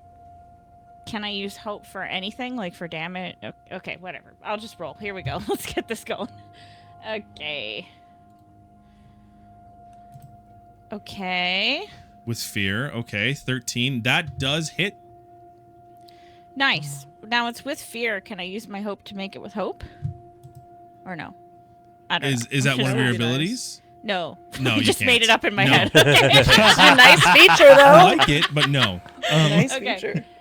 So I just rolled damage then. Yes, please. Okay, so it'll be this plus the 1. This plus 2 plus 1. So whatever, plus 3. Or is that the plus 1 already? So then plus 2. So 7 plus 3. So 10 points of damage. As you. Oh like, no! I lied because it's 1d10 plus 1 already to hit, and then plus the bonus from the dagger, and then plus the. It would add the I don't know, pluses there whatever. for you already, so it is an Okay. 8. Okay. You thrust your hand up to the skeleton, and as you shout, "The Mercury's in retrograde," the skeleton almost just like disintegrates from underneath you, and is dead. Which brings the counter down to 8 now. Hell yeah, Okay, it does. nice. I'm going to spend a fear to do a environmental action, which is kind of like your layer actions. And you hear the ground kind of rumble beneath you, and you see just 2 more skeletons pop up in within close range of Celestia. That's my turn. Actually, you know what? I'm going to spend another fear. Okay. Okay. And I'm going to spotlight the other Wraith. And the other Wraith is going to target Mr. Nancy with his attack. I don't even see this ghost. It's not real. That was a Mr. 5. Nancy doesn't believe in ghosts. The 5 doesn't hit, right? Yeah, because he doesn't believe in them. So the sheer fact that Mr. Nancy doesn't believe in ghosts, the life drain just doesn't really grab anything because there's no life to grab Right. They're at just the like- end of makes his sense. turn. No. All right. Anyone up next? Yeah, I would love to go. I would like a turn as well. Yes. Do you want to go first? No. Have you gone in this combat? Okay. No, I haven't. Okay, you go. I'm not in a rush. All seeing my froggy friend run away and seeing my other friend get their life sucked out of them and seeing my other friend disintegrate one, I'm both afraid and inspired, and I'll like twirl my staff and slam it. And Peter, I'm wondering if I can do 2 things. One is like a domain effect and one is a feature. Can I combine What's the things? feature? The feature I was going to use is my manipulate magic to do an additional target, which cost me a stress. And then the spell I wanted to do is the Unleash Chaos, which allows me to use a token to add a d10 to the damage if I hit. Well, a feature is always active, from what I understand. Okay. So you Okay. can go ahead and do it. Great. So I will attempt to do the one that's close up on our lady. How do I ping this? Just click The and one hold. that's close to her. Thank you. And then I'll do the Wraith as well. That's approaching Frog Ken. So I guess I have to roll to hit, which is 2 of my d12s. Yeah, Plus- won't get them crits again. 2? I think it's plus 2. Yes. Okay, it's an 11 and a 6, With which is with fear. oh no. So is that I'm sorry, I know. Is that 17 to hit plus 2? Is that will hit 18 for to- both. Yes. 19 to hit? Okay, so 19 to hit. So then the damage is a d6 plus 3 plus a d10. Okay. Okay, so it's 5, 6, 7, 8, 9, 10. 10 damage, I think. 10 damage. All right. Yeah, because I only rolled a 2 on the D10. The skeleton beside the one that attacked the Arcanist crumbles, and the timer goes down to 7 now. So good. Great. Well done on that.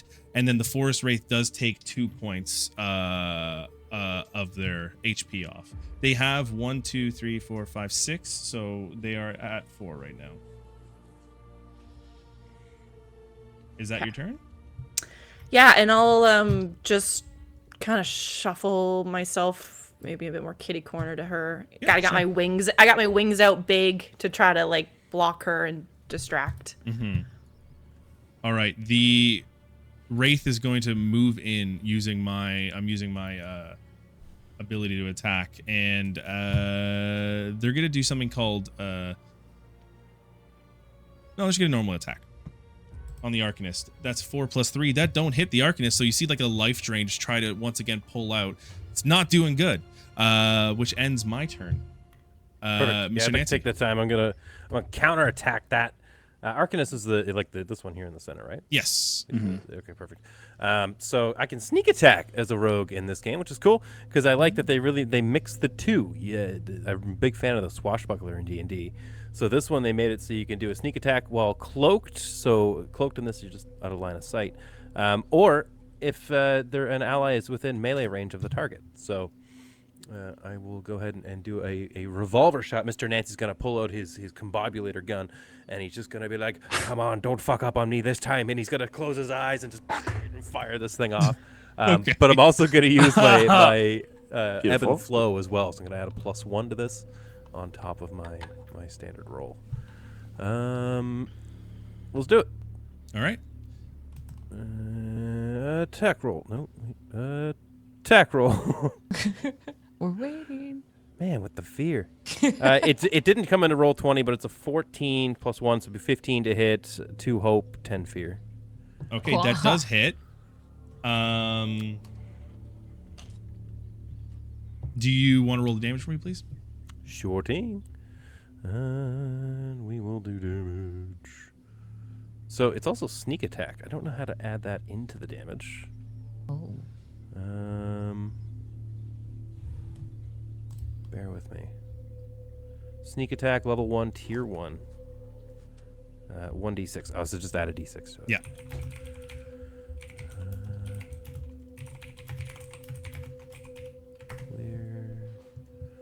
Clear. Roll.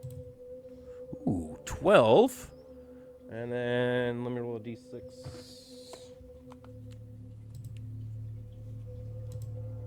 +2. So 14.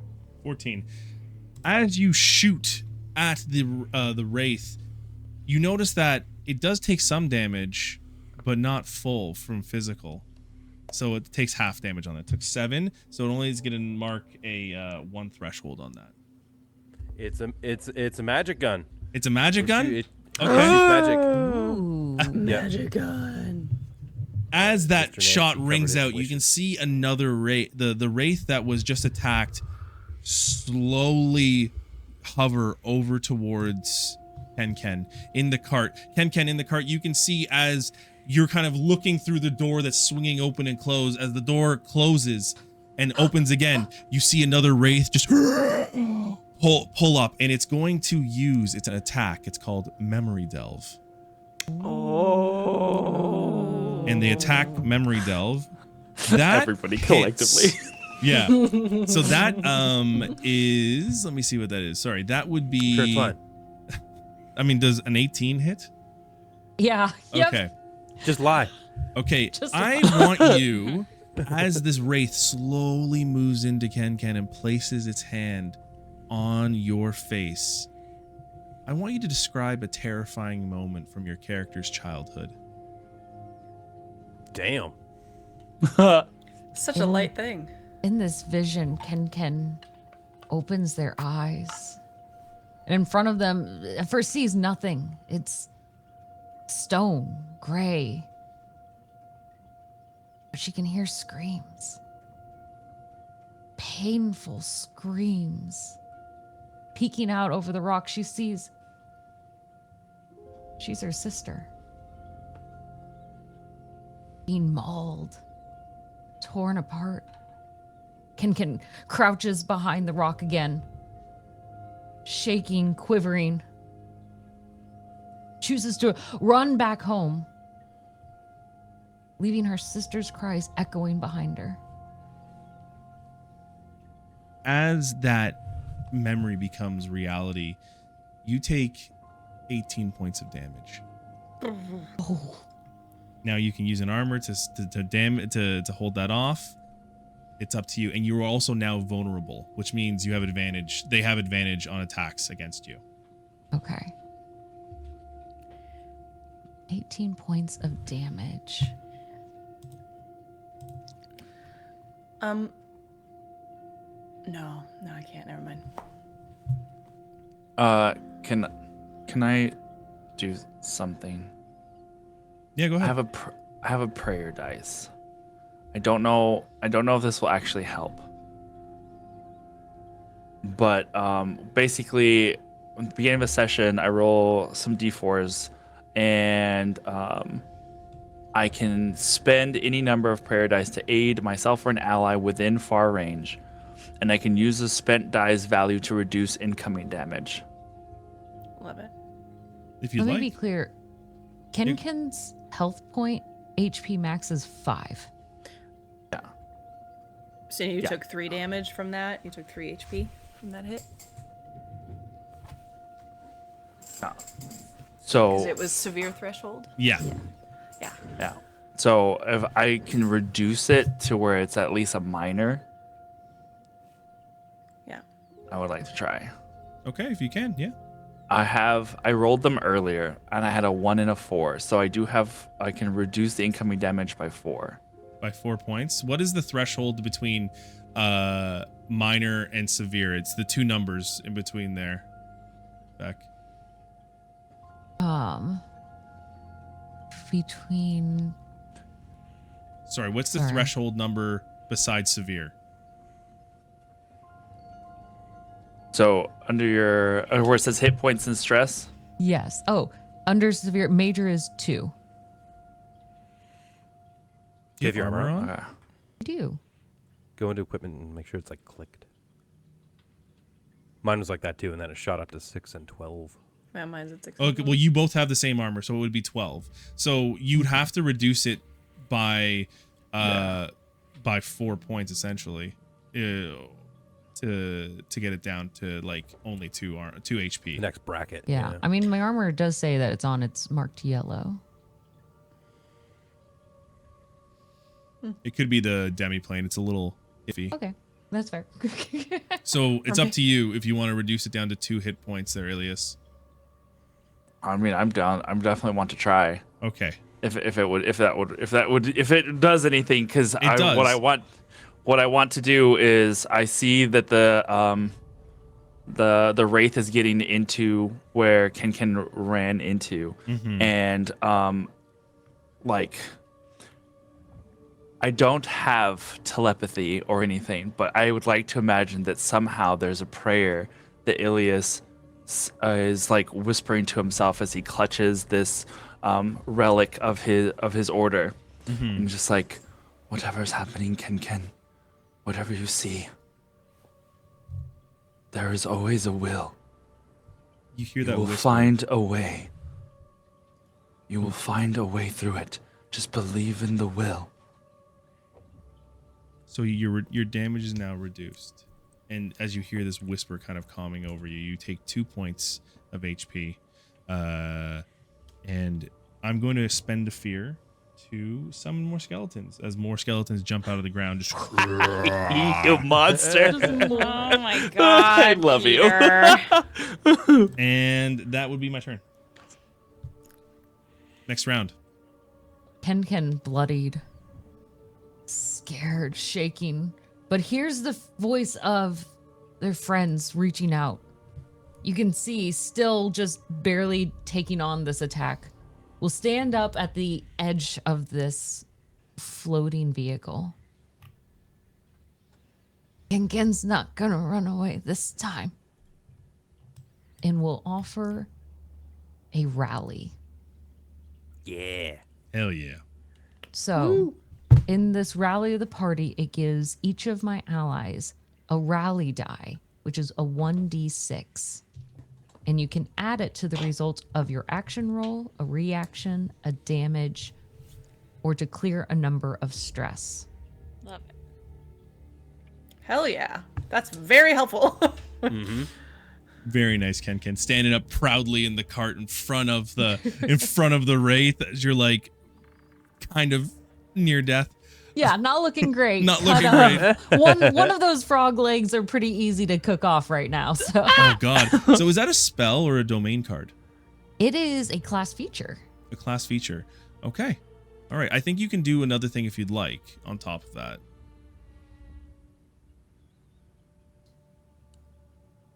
I love how this In turned into this. therapy. I guess I'll try this then. Because we need to keep the Arcana safe, right? Yes. Yes. Ken will spend 3 hope to distract a target, giving them -2 penalty to their difficulty. So focusing on the one closest on that Arcanist. Nice. Hey! Thank you.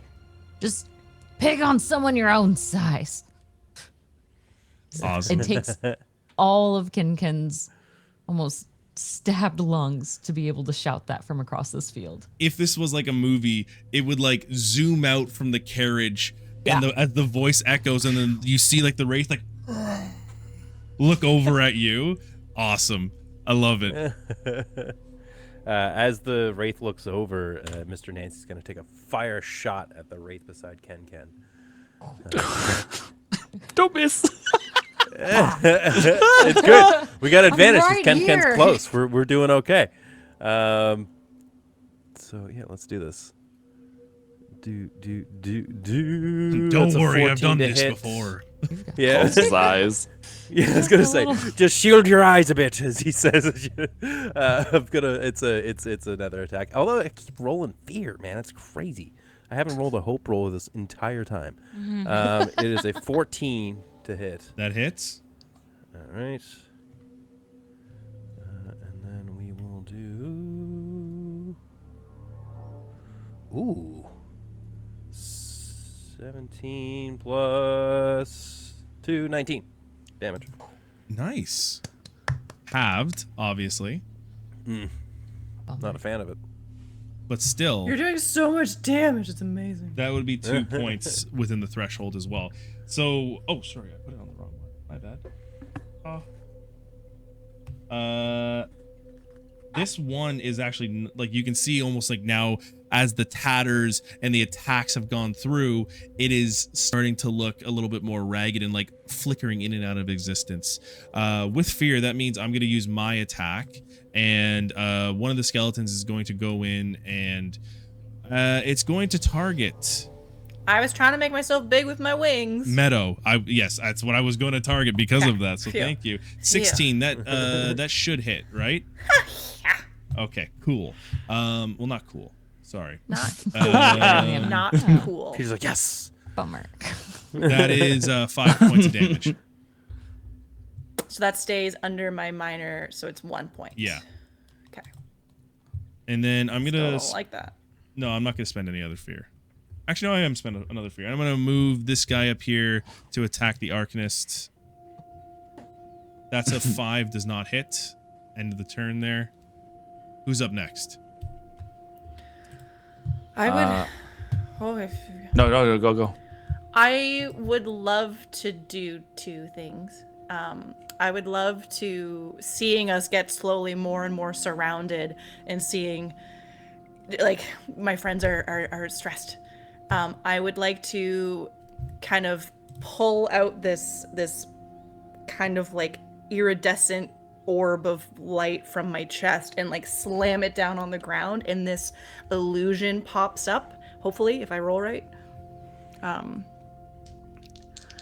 It says make a spellcast roll, and in brackets 10. Does that mean I have to beat 10? Yes. Okay. I do with hope. Nice. Mark a hope. Yay. Nice. I don't Okay. get to go then. Yeah, okay. I get hope. Thank God. So yeah, an 11 and a 7 with hope finally.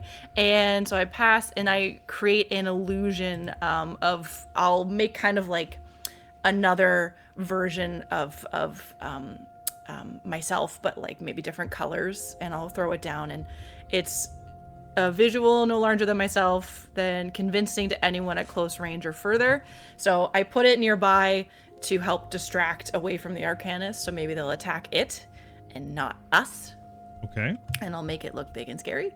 And then if I'm able to also attack one, I would love that, but if not, it's okay. No, that would be Because that the one was a ability there. sorcerer class feature, and then I Oh, don't that's a know. feature? Okay. It was a feature. I have to double check the features, but for this, I'll let you do an attack. I don't know if features are considered an action. Totally fair. In that case, I will gripping my staff extra hard. You can tell that it's straining me as I funnel my energy into my staff and slam it on the ground again. And I spend another stress to hit another target, to do 2 targets again.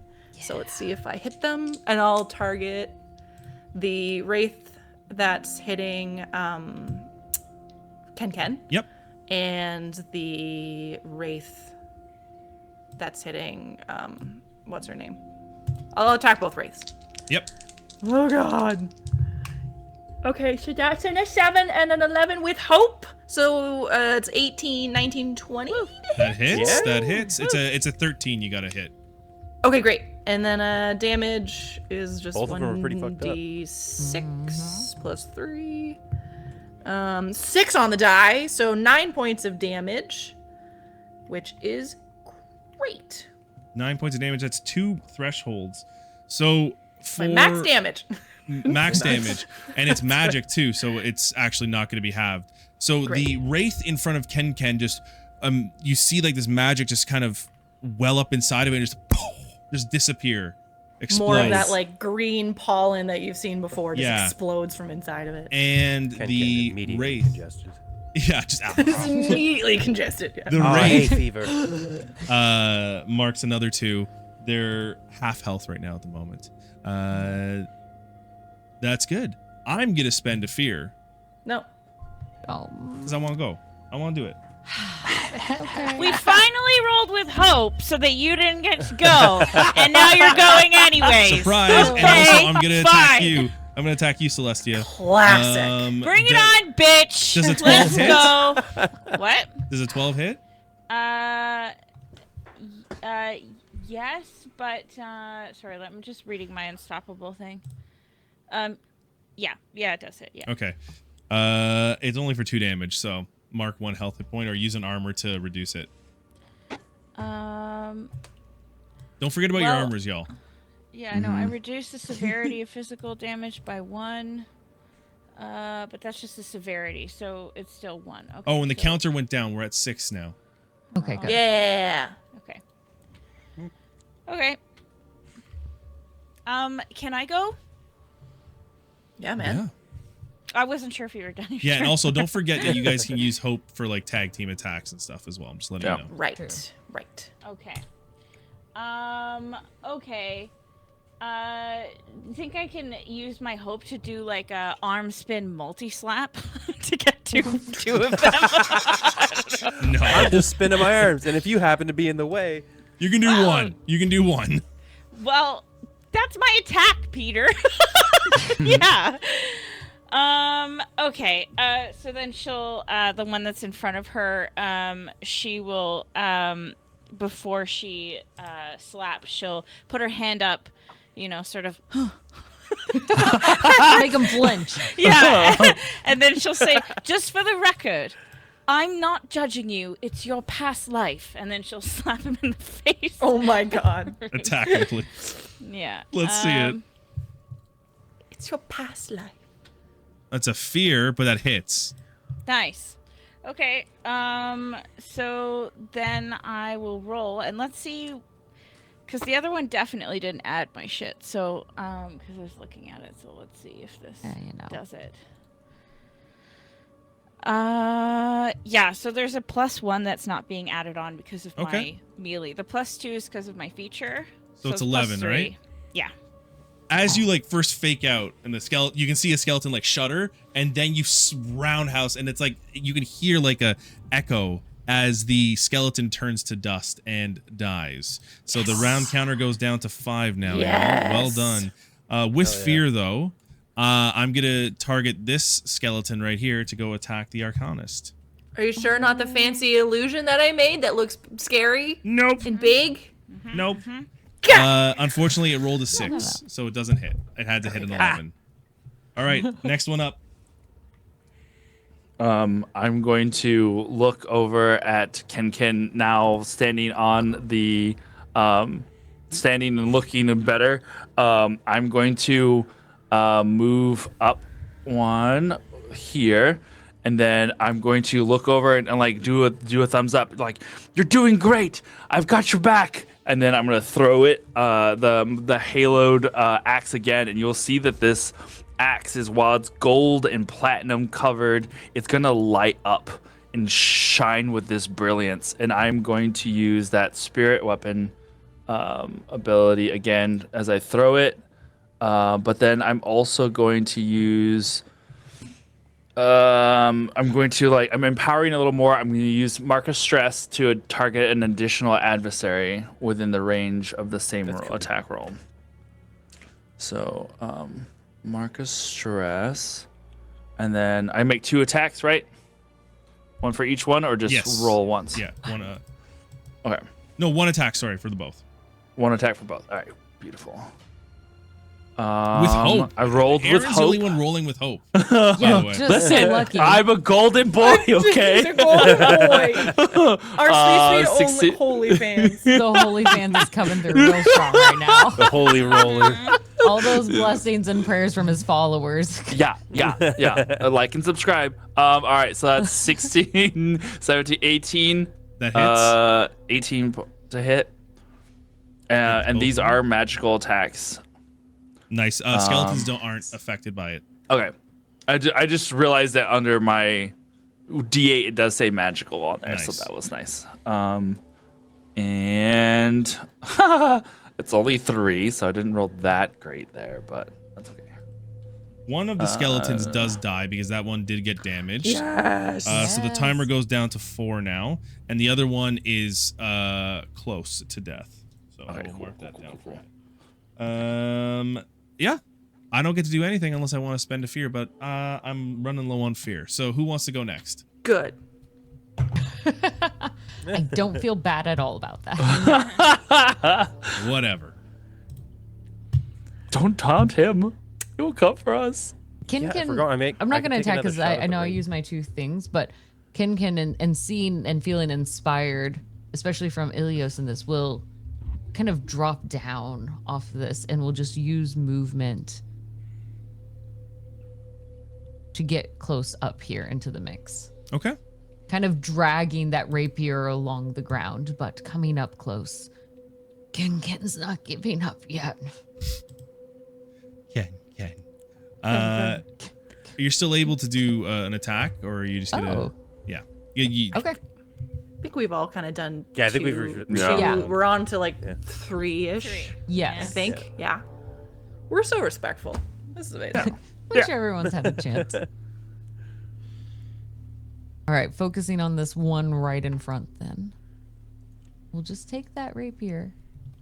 Okay, the rolling was weird last time, so I'm going to just manually roll it. Poke him in his bone. It is a 10 and a 9, with Hope just inching out ahead. Very nice. That let's does go. hit. That does hit. It's turning around. We'll take it. We'll take it. What you got for that damage? Diamond. I'm trying to...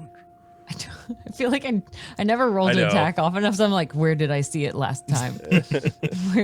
Where did I put this? It's so obvious it's hidden. That's the I thing. know, that's... Is it the Yeah. rapier? Oh, it's right up at the top. That's right. Yeah. It's up at the top. Yeah. Yes.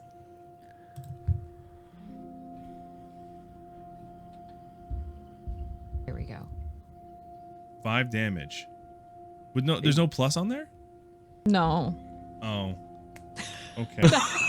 No. You hear like a ting as this thing goes, and it does mark 1 damage. It does look very low, but at the moment, I'm gonna spend a fear for the skeleton in front of you, the one that you just attacked. Oh Yeah. no. It's going to spotlight all the skeletons within close range of them. So that means close range is within 10 to 30 feet. So skeleton 1, 2, 3. Okay? Okay. Okay. Okay. So all They- of them. Thanks, Peter. Yeah, all of them. Okay. They also move into melee range in front of Ken. And they all raise up their weapons at the same time. Bitch. And they just like, and they are going to do their group attack. Jesus. Can I do anything to help being so close to this? Do you have anything? Like, do you have any features? Do you I have don't any have features? No, I don't. That's You're why a I'm guardian. asking. There's no way you I can. mean, like, I'm blend. terrified, but I'm getting strong like wraiths murdering hobbits in their beds sort of vibe here. Yeah. I have a feature or an effect, a spell. As they're raising up their skeleton arms to all smack you, your little frog felted piece starts to glow with this like iridescent kind of like flecks of pollen, and like surrounds you as their weapons smack down on you, and I can reduce a bit of the damage maybe. So we'll see what the damage is and maybe get it down Okay. the threshold. Ken, Does does this it? say Go ahead. It's No, I called was Rune just- Ward. is there a way we could double team on this? Yes. Yes. Is yours better? Is yours better? No, but I was like, I would love to like do a dual. I'm trying to remember what it was called. Was it a double attack or something? A combo? Oh, tag team. Oh, No, that's that would tag have to be team. on your action. That would Before. be on your Okay. action. Hurt. But- Okay, this is just as a reaction, I guess. Yeah. So does an 18 does hit, right, Ken? Yes. All of the skeletons raise up, just, and as you look up, you see like all these rusted daggers over you, and they come crashing down on top of you. No. They do 4 physical damage each on you. Oh. So would they be 16 instance damage. attacks?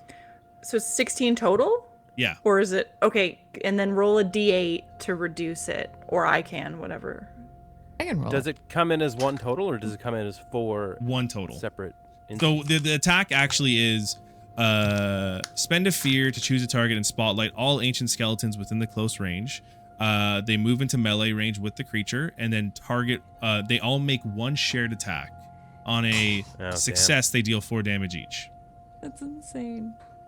Okay, what do you get? Is it a 1? Don't tell me it's a 1. No! No. Oh. Ken. So Ken, that would actually be that would still keep you in. No, that would lessen it down to 2 health only. Okay. Okay, we take that. Okay.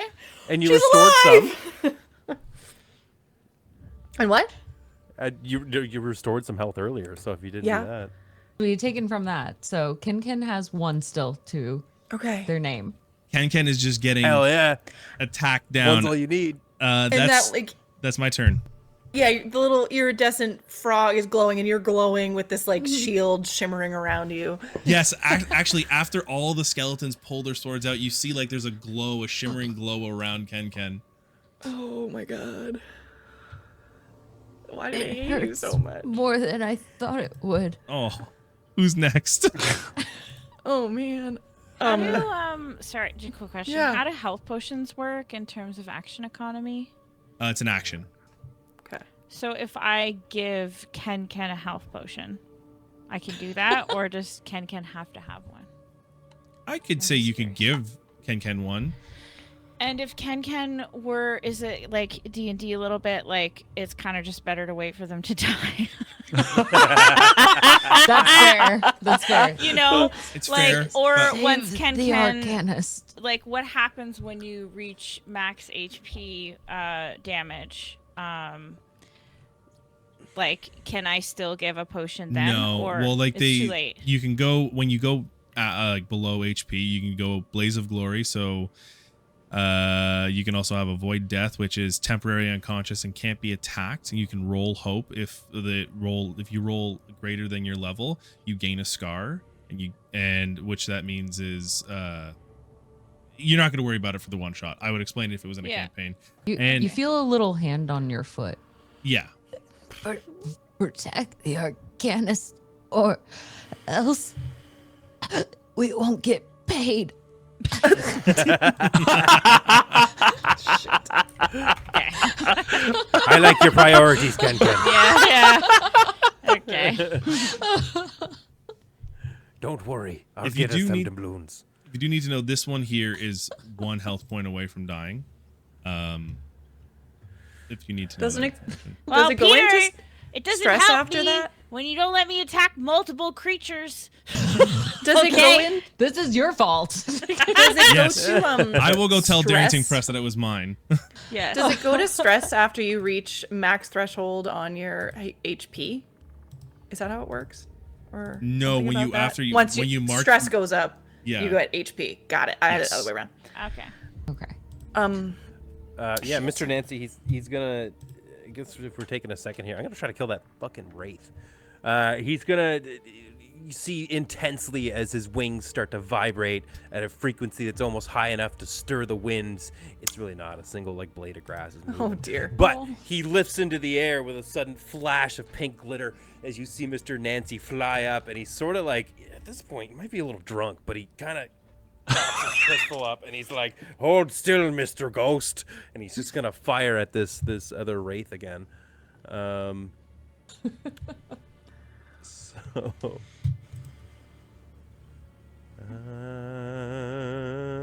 Did it work that time? Yeah, But it didn't Hey. hit, unfortunately. I know. Fucking trash. but it hit. but Alright. it worked. But we saw it. And Fear still won too. That's pretty sweet.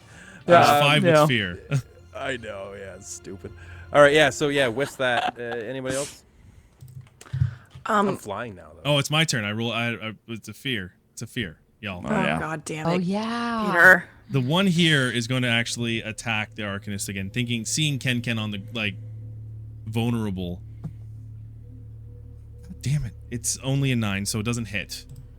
So they Love keep these swinging and moments. missing. Just like Ken's pretty small and tiny and light, right? Very much so.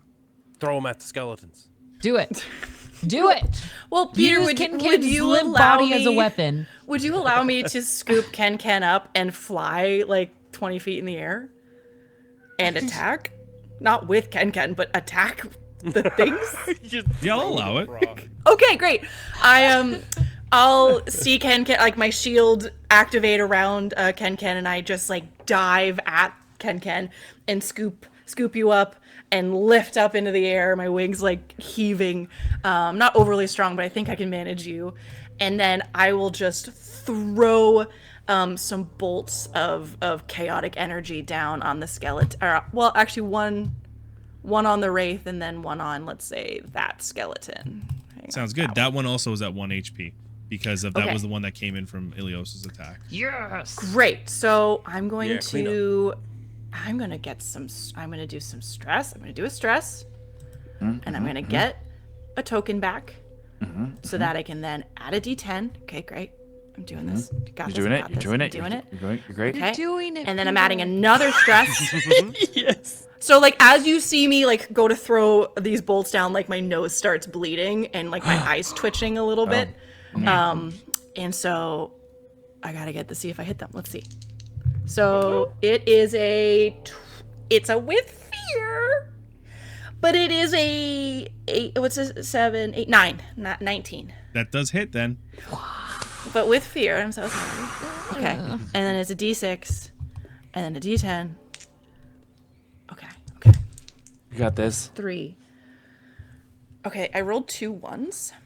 So I'm going to use 3 hope, and I'm going to re-roll any number of my damage dice on an attack that deals Yeah. magic damage. 'cause Nice. Fuck There we 2 go. 1s. Yeah. That's a little better at Damage. 2 3s. Hey. So 9 points of 9 points of damage total. 9 points of God, damage. Garbage Okay. rolls. So for the skeleton, immediately, once again, the pollen explodes and that skeleton is down, bringing the timer down to 3. The wraith, that was what damage again? Sorry? It was 9 total magic damage. 9 total magic damage.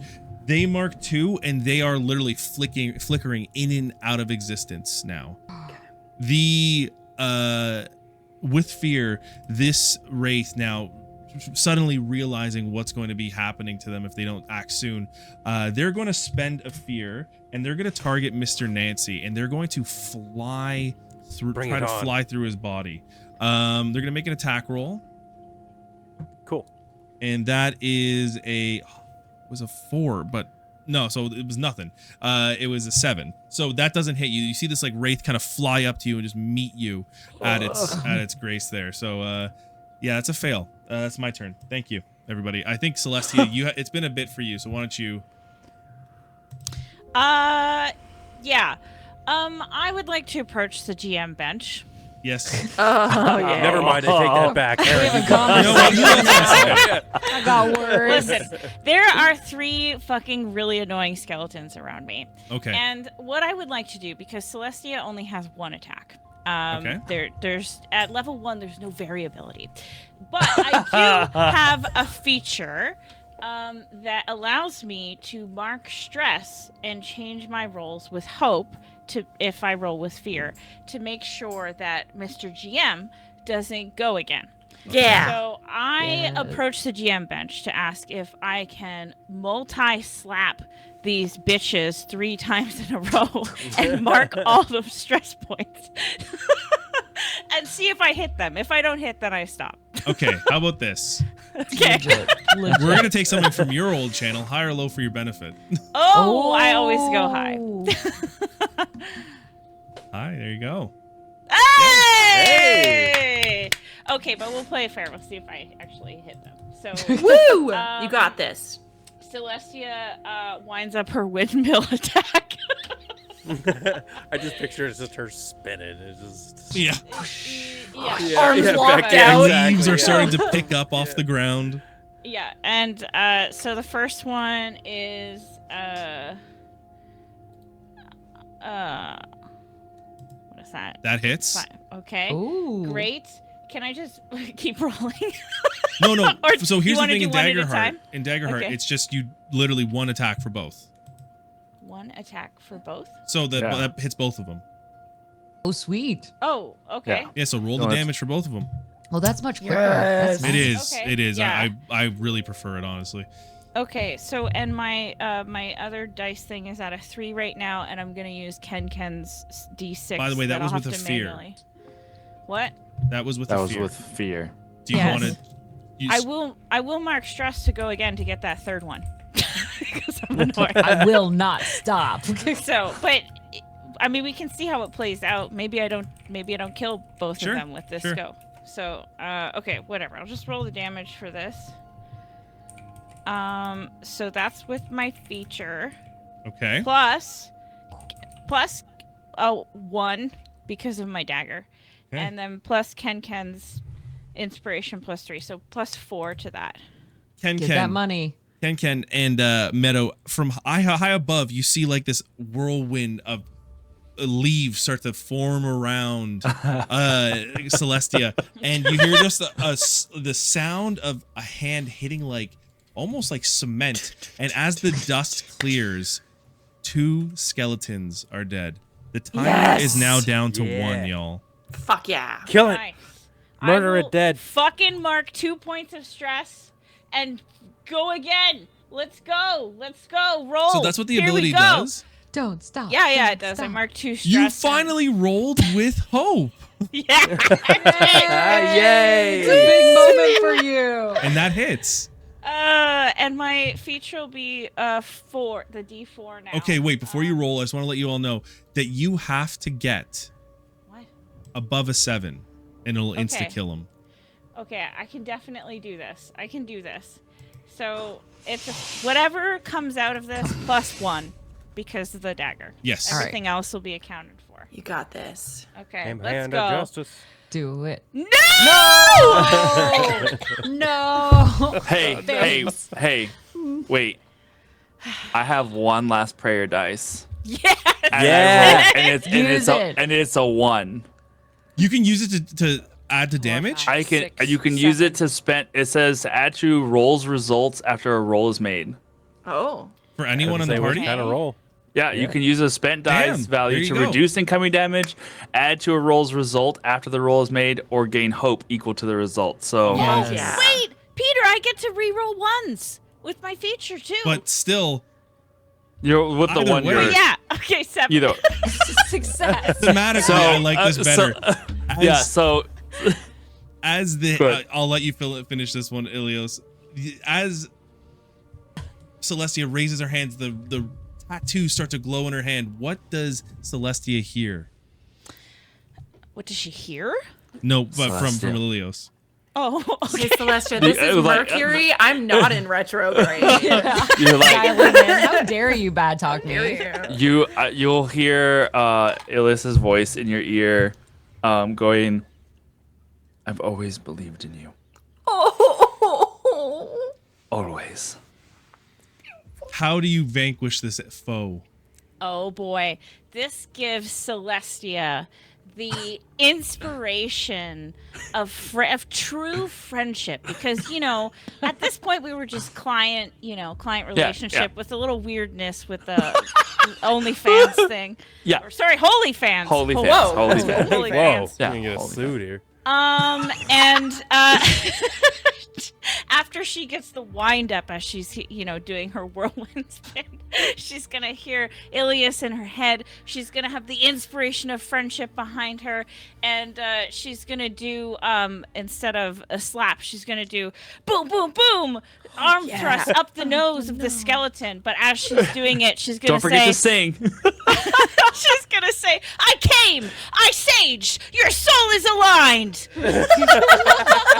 In like a 3 to the skeleton explodes, and the wraith that was face to face with Mr. Nancy just disappears as a resounding I knew he wasn't real. goes. As you deliver this powerful blow, the ritual ends. The carriage comes crashing to the ground, and the keystone vibrates with arcane energy. Yes. Then, all at once, a soundless explosion erupts from the white fire arcanist, dissipating any last of the enemies that are here in the forest. You can see crowds of skeletons slowly just turn to dust that were waiting for you to slip up. The clearing is quiet again. We fade back out into the treehouse, not but an hour later. The keystone sits suspended carefully above a rumbling fire in the hearth. The arcanist, who looks even older now than she did before, sits cross-legged in an overstuffed chair. There's an exhaustion in her voice as she speaks. You fought hard. Not surprised. Pebblewick keeps good company. I'm very glad you were here. Sure do. And thus ends our special delivery today, y'all. Yeah. We did Yes. it, everyone. We survived. Y'all, What a whirlwind. I apologize for how long it took. We went way over than I expected, but I do thank you all for sticking in here, and to you, the viewers. I hope you enjoyed Daggerheart. I know it was a little bit of a learning curve, but I personally think it was pretty fun, and I look forward to playing love it it. more. I would love to look at this in a campaign setting now, but Yeah, I like now that this I've a kind lot. of got the cobwebs there, so thank you all. Any parting words, folks? Thank you, Peter, for Yeah. hosting Yeah. and Yeah. running the game. 10 out of Nicely 10. done. Round Thank of you. applause. Round of applause for Thank Peter. But hey, it's late, so Go to bed. yeah, I want to just tell everyone here that's watching here, and also my players, why don't you go be a champion at your table, okay? Take care. See y'all. Bye-bye. Bye, guys.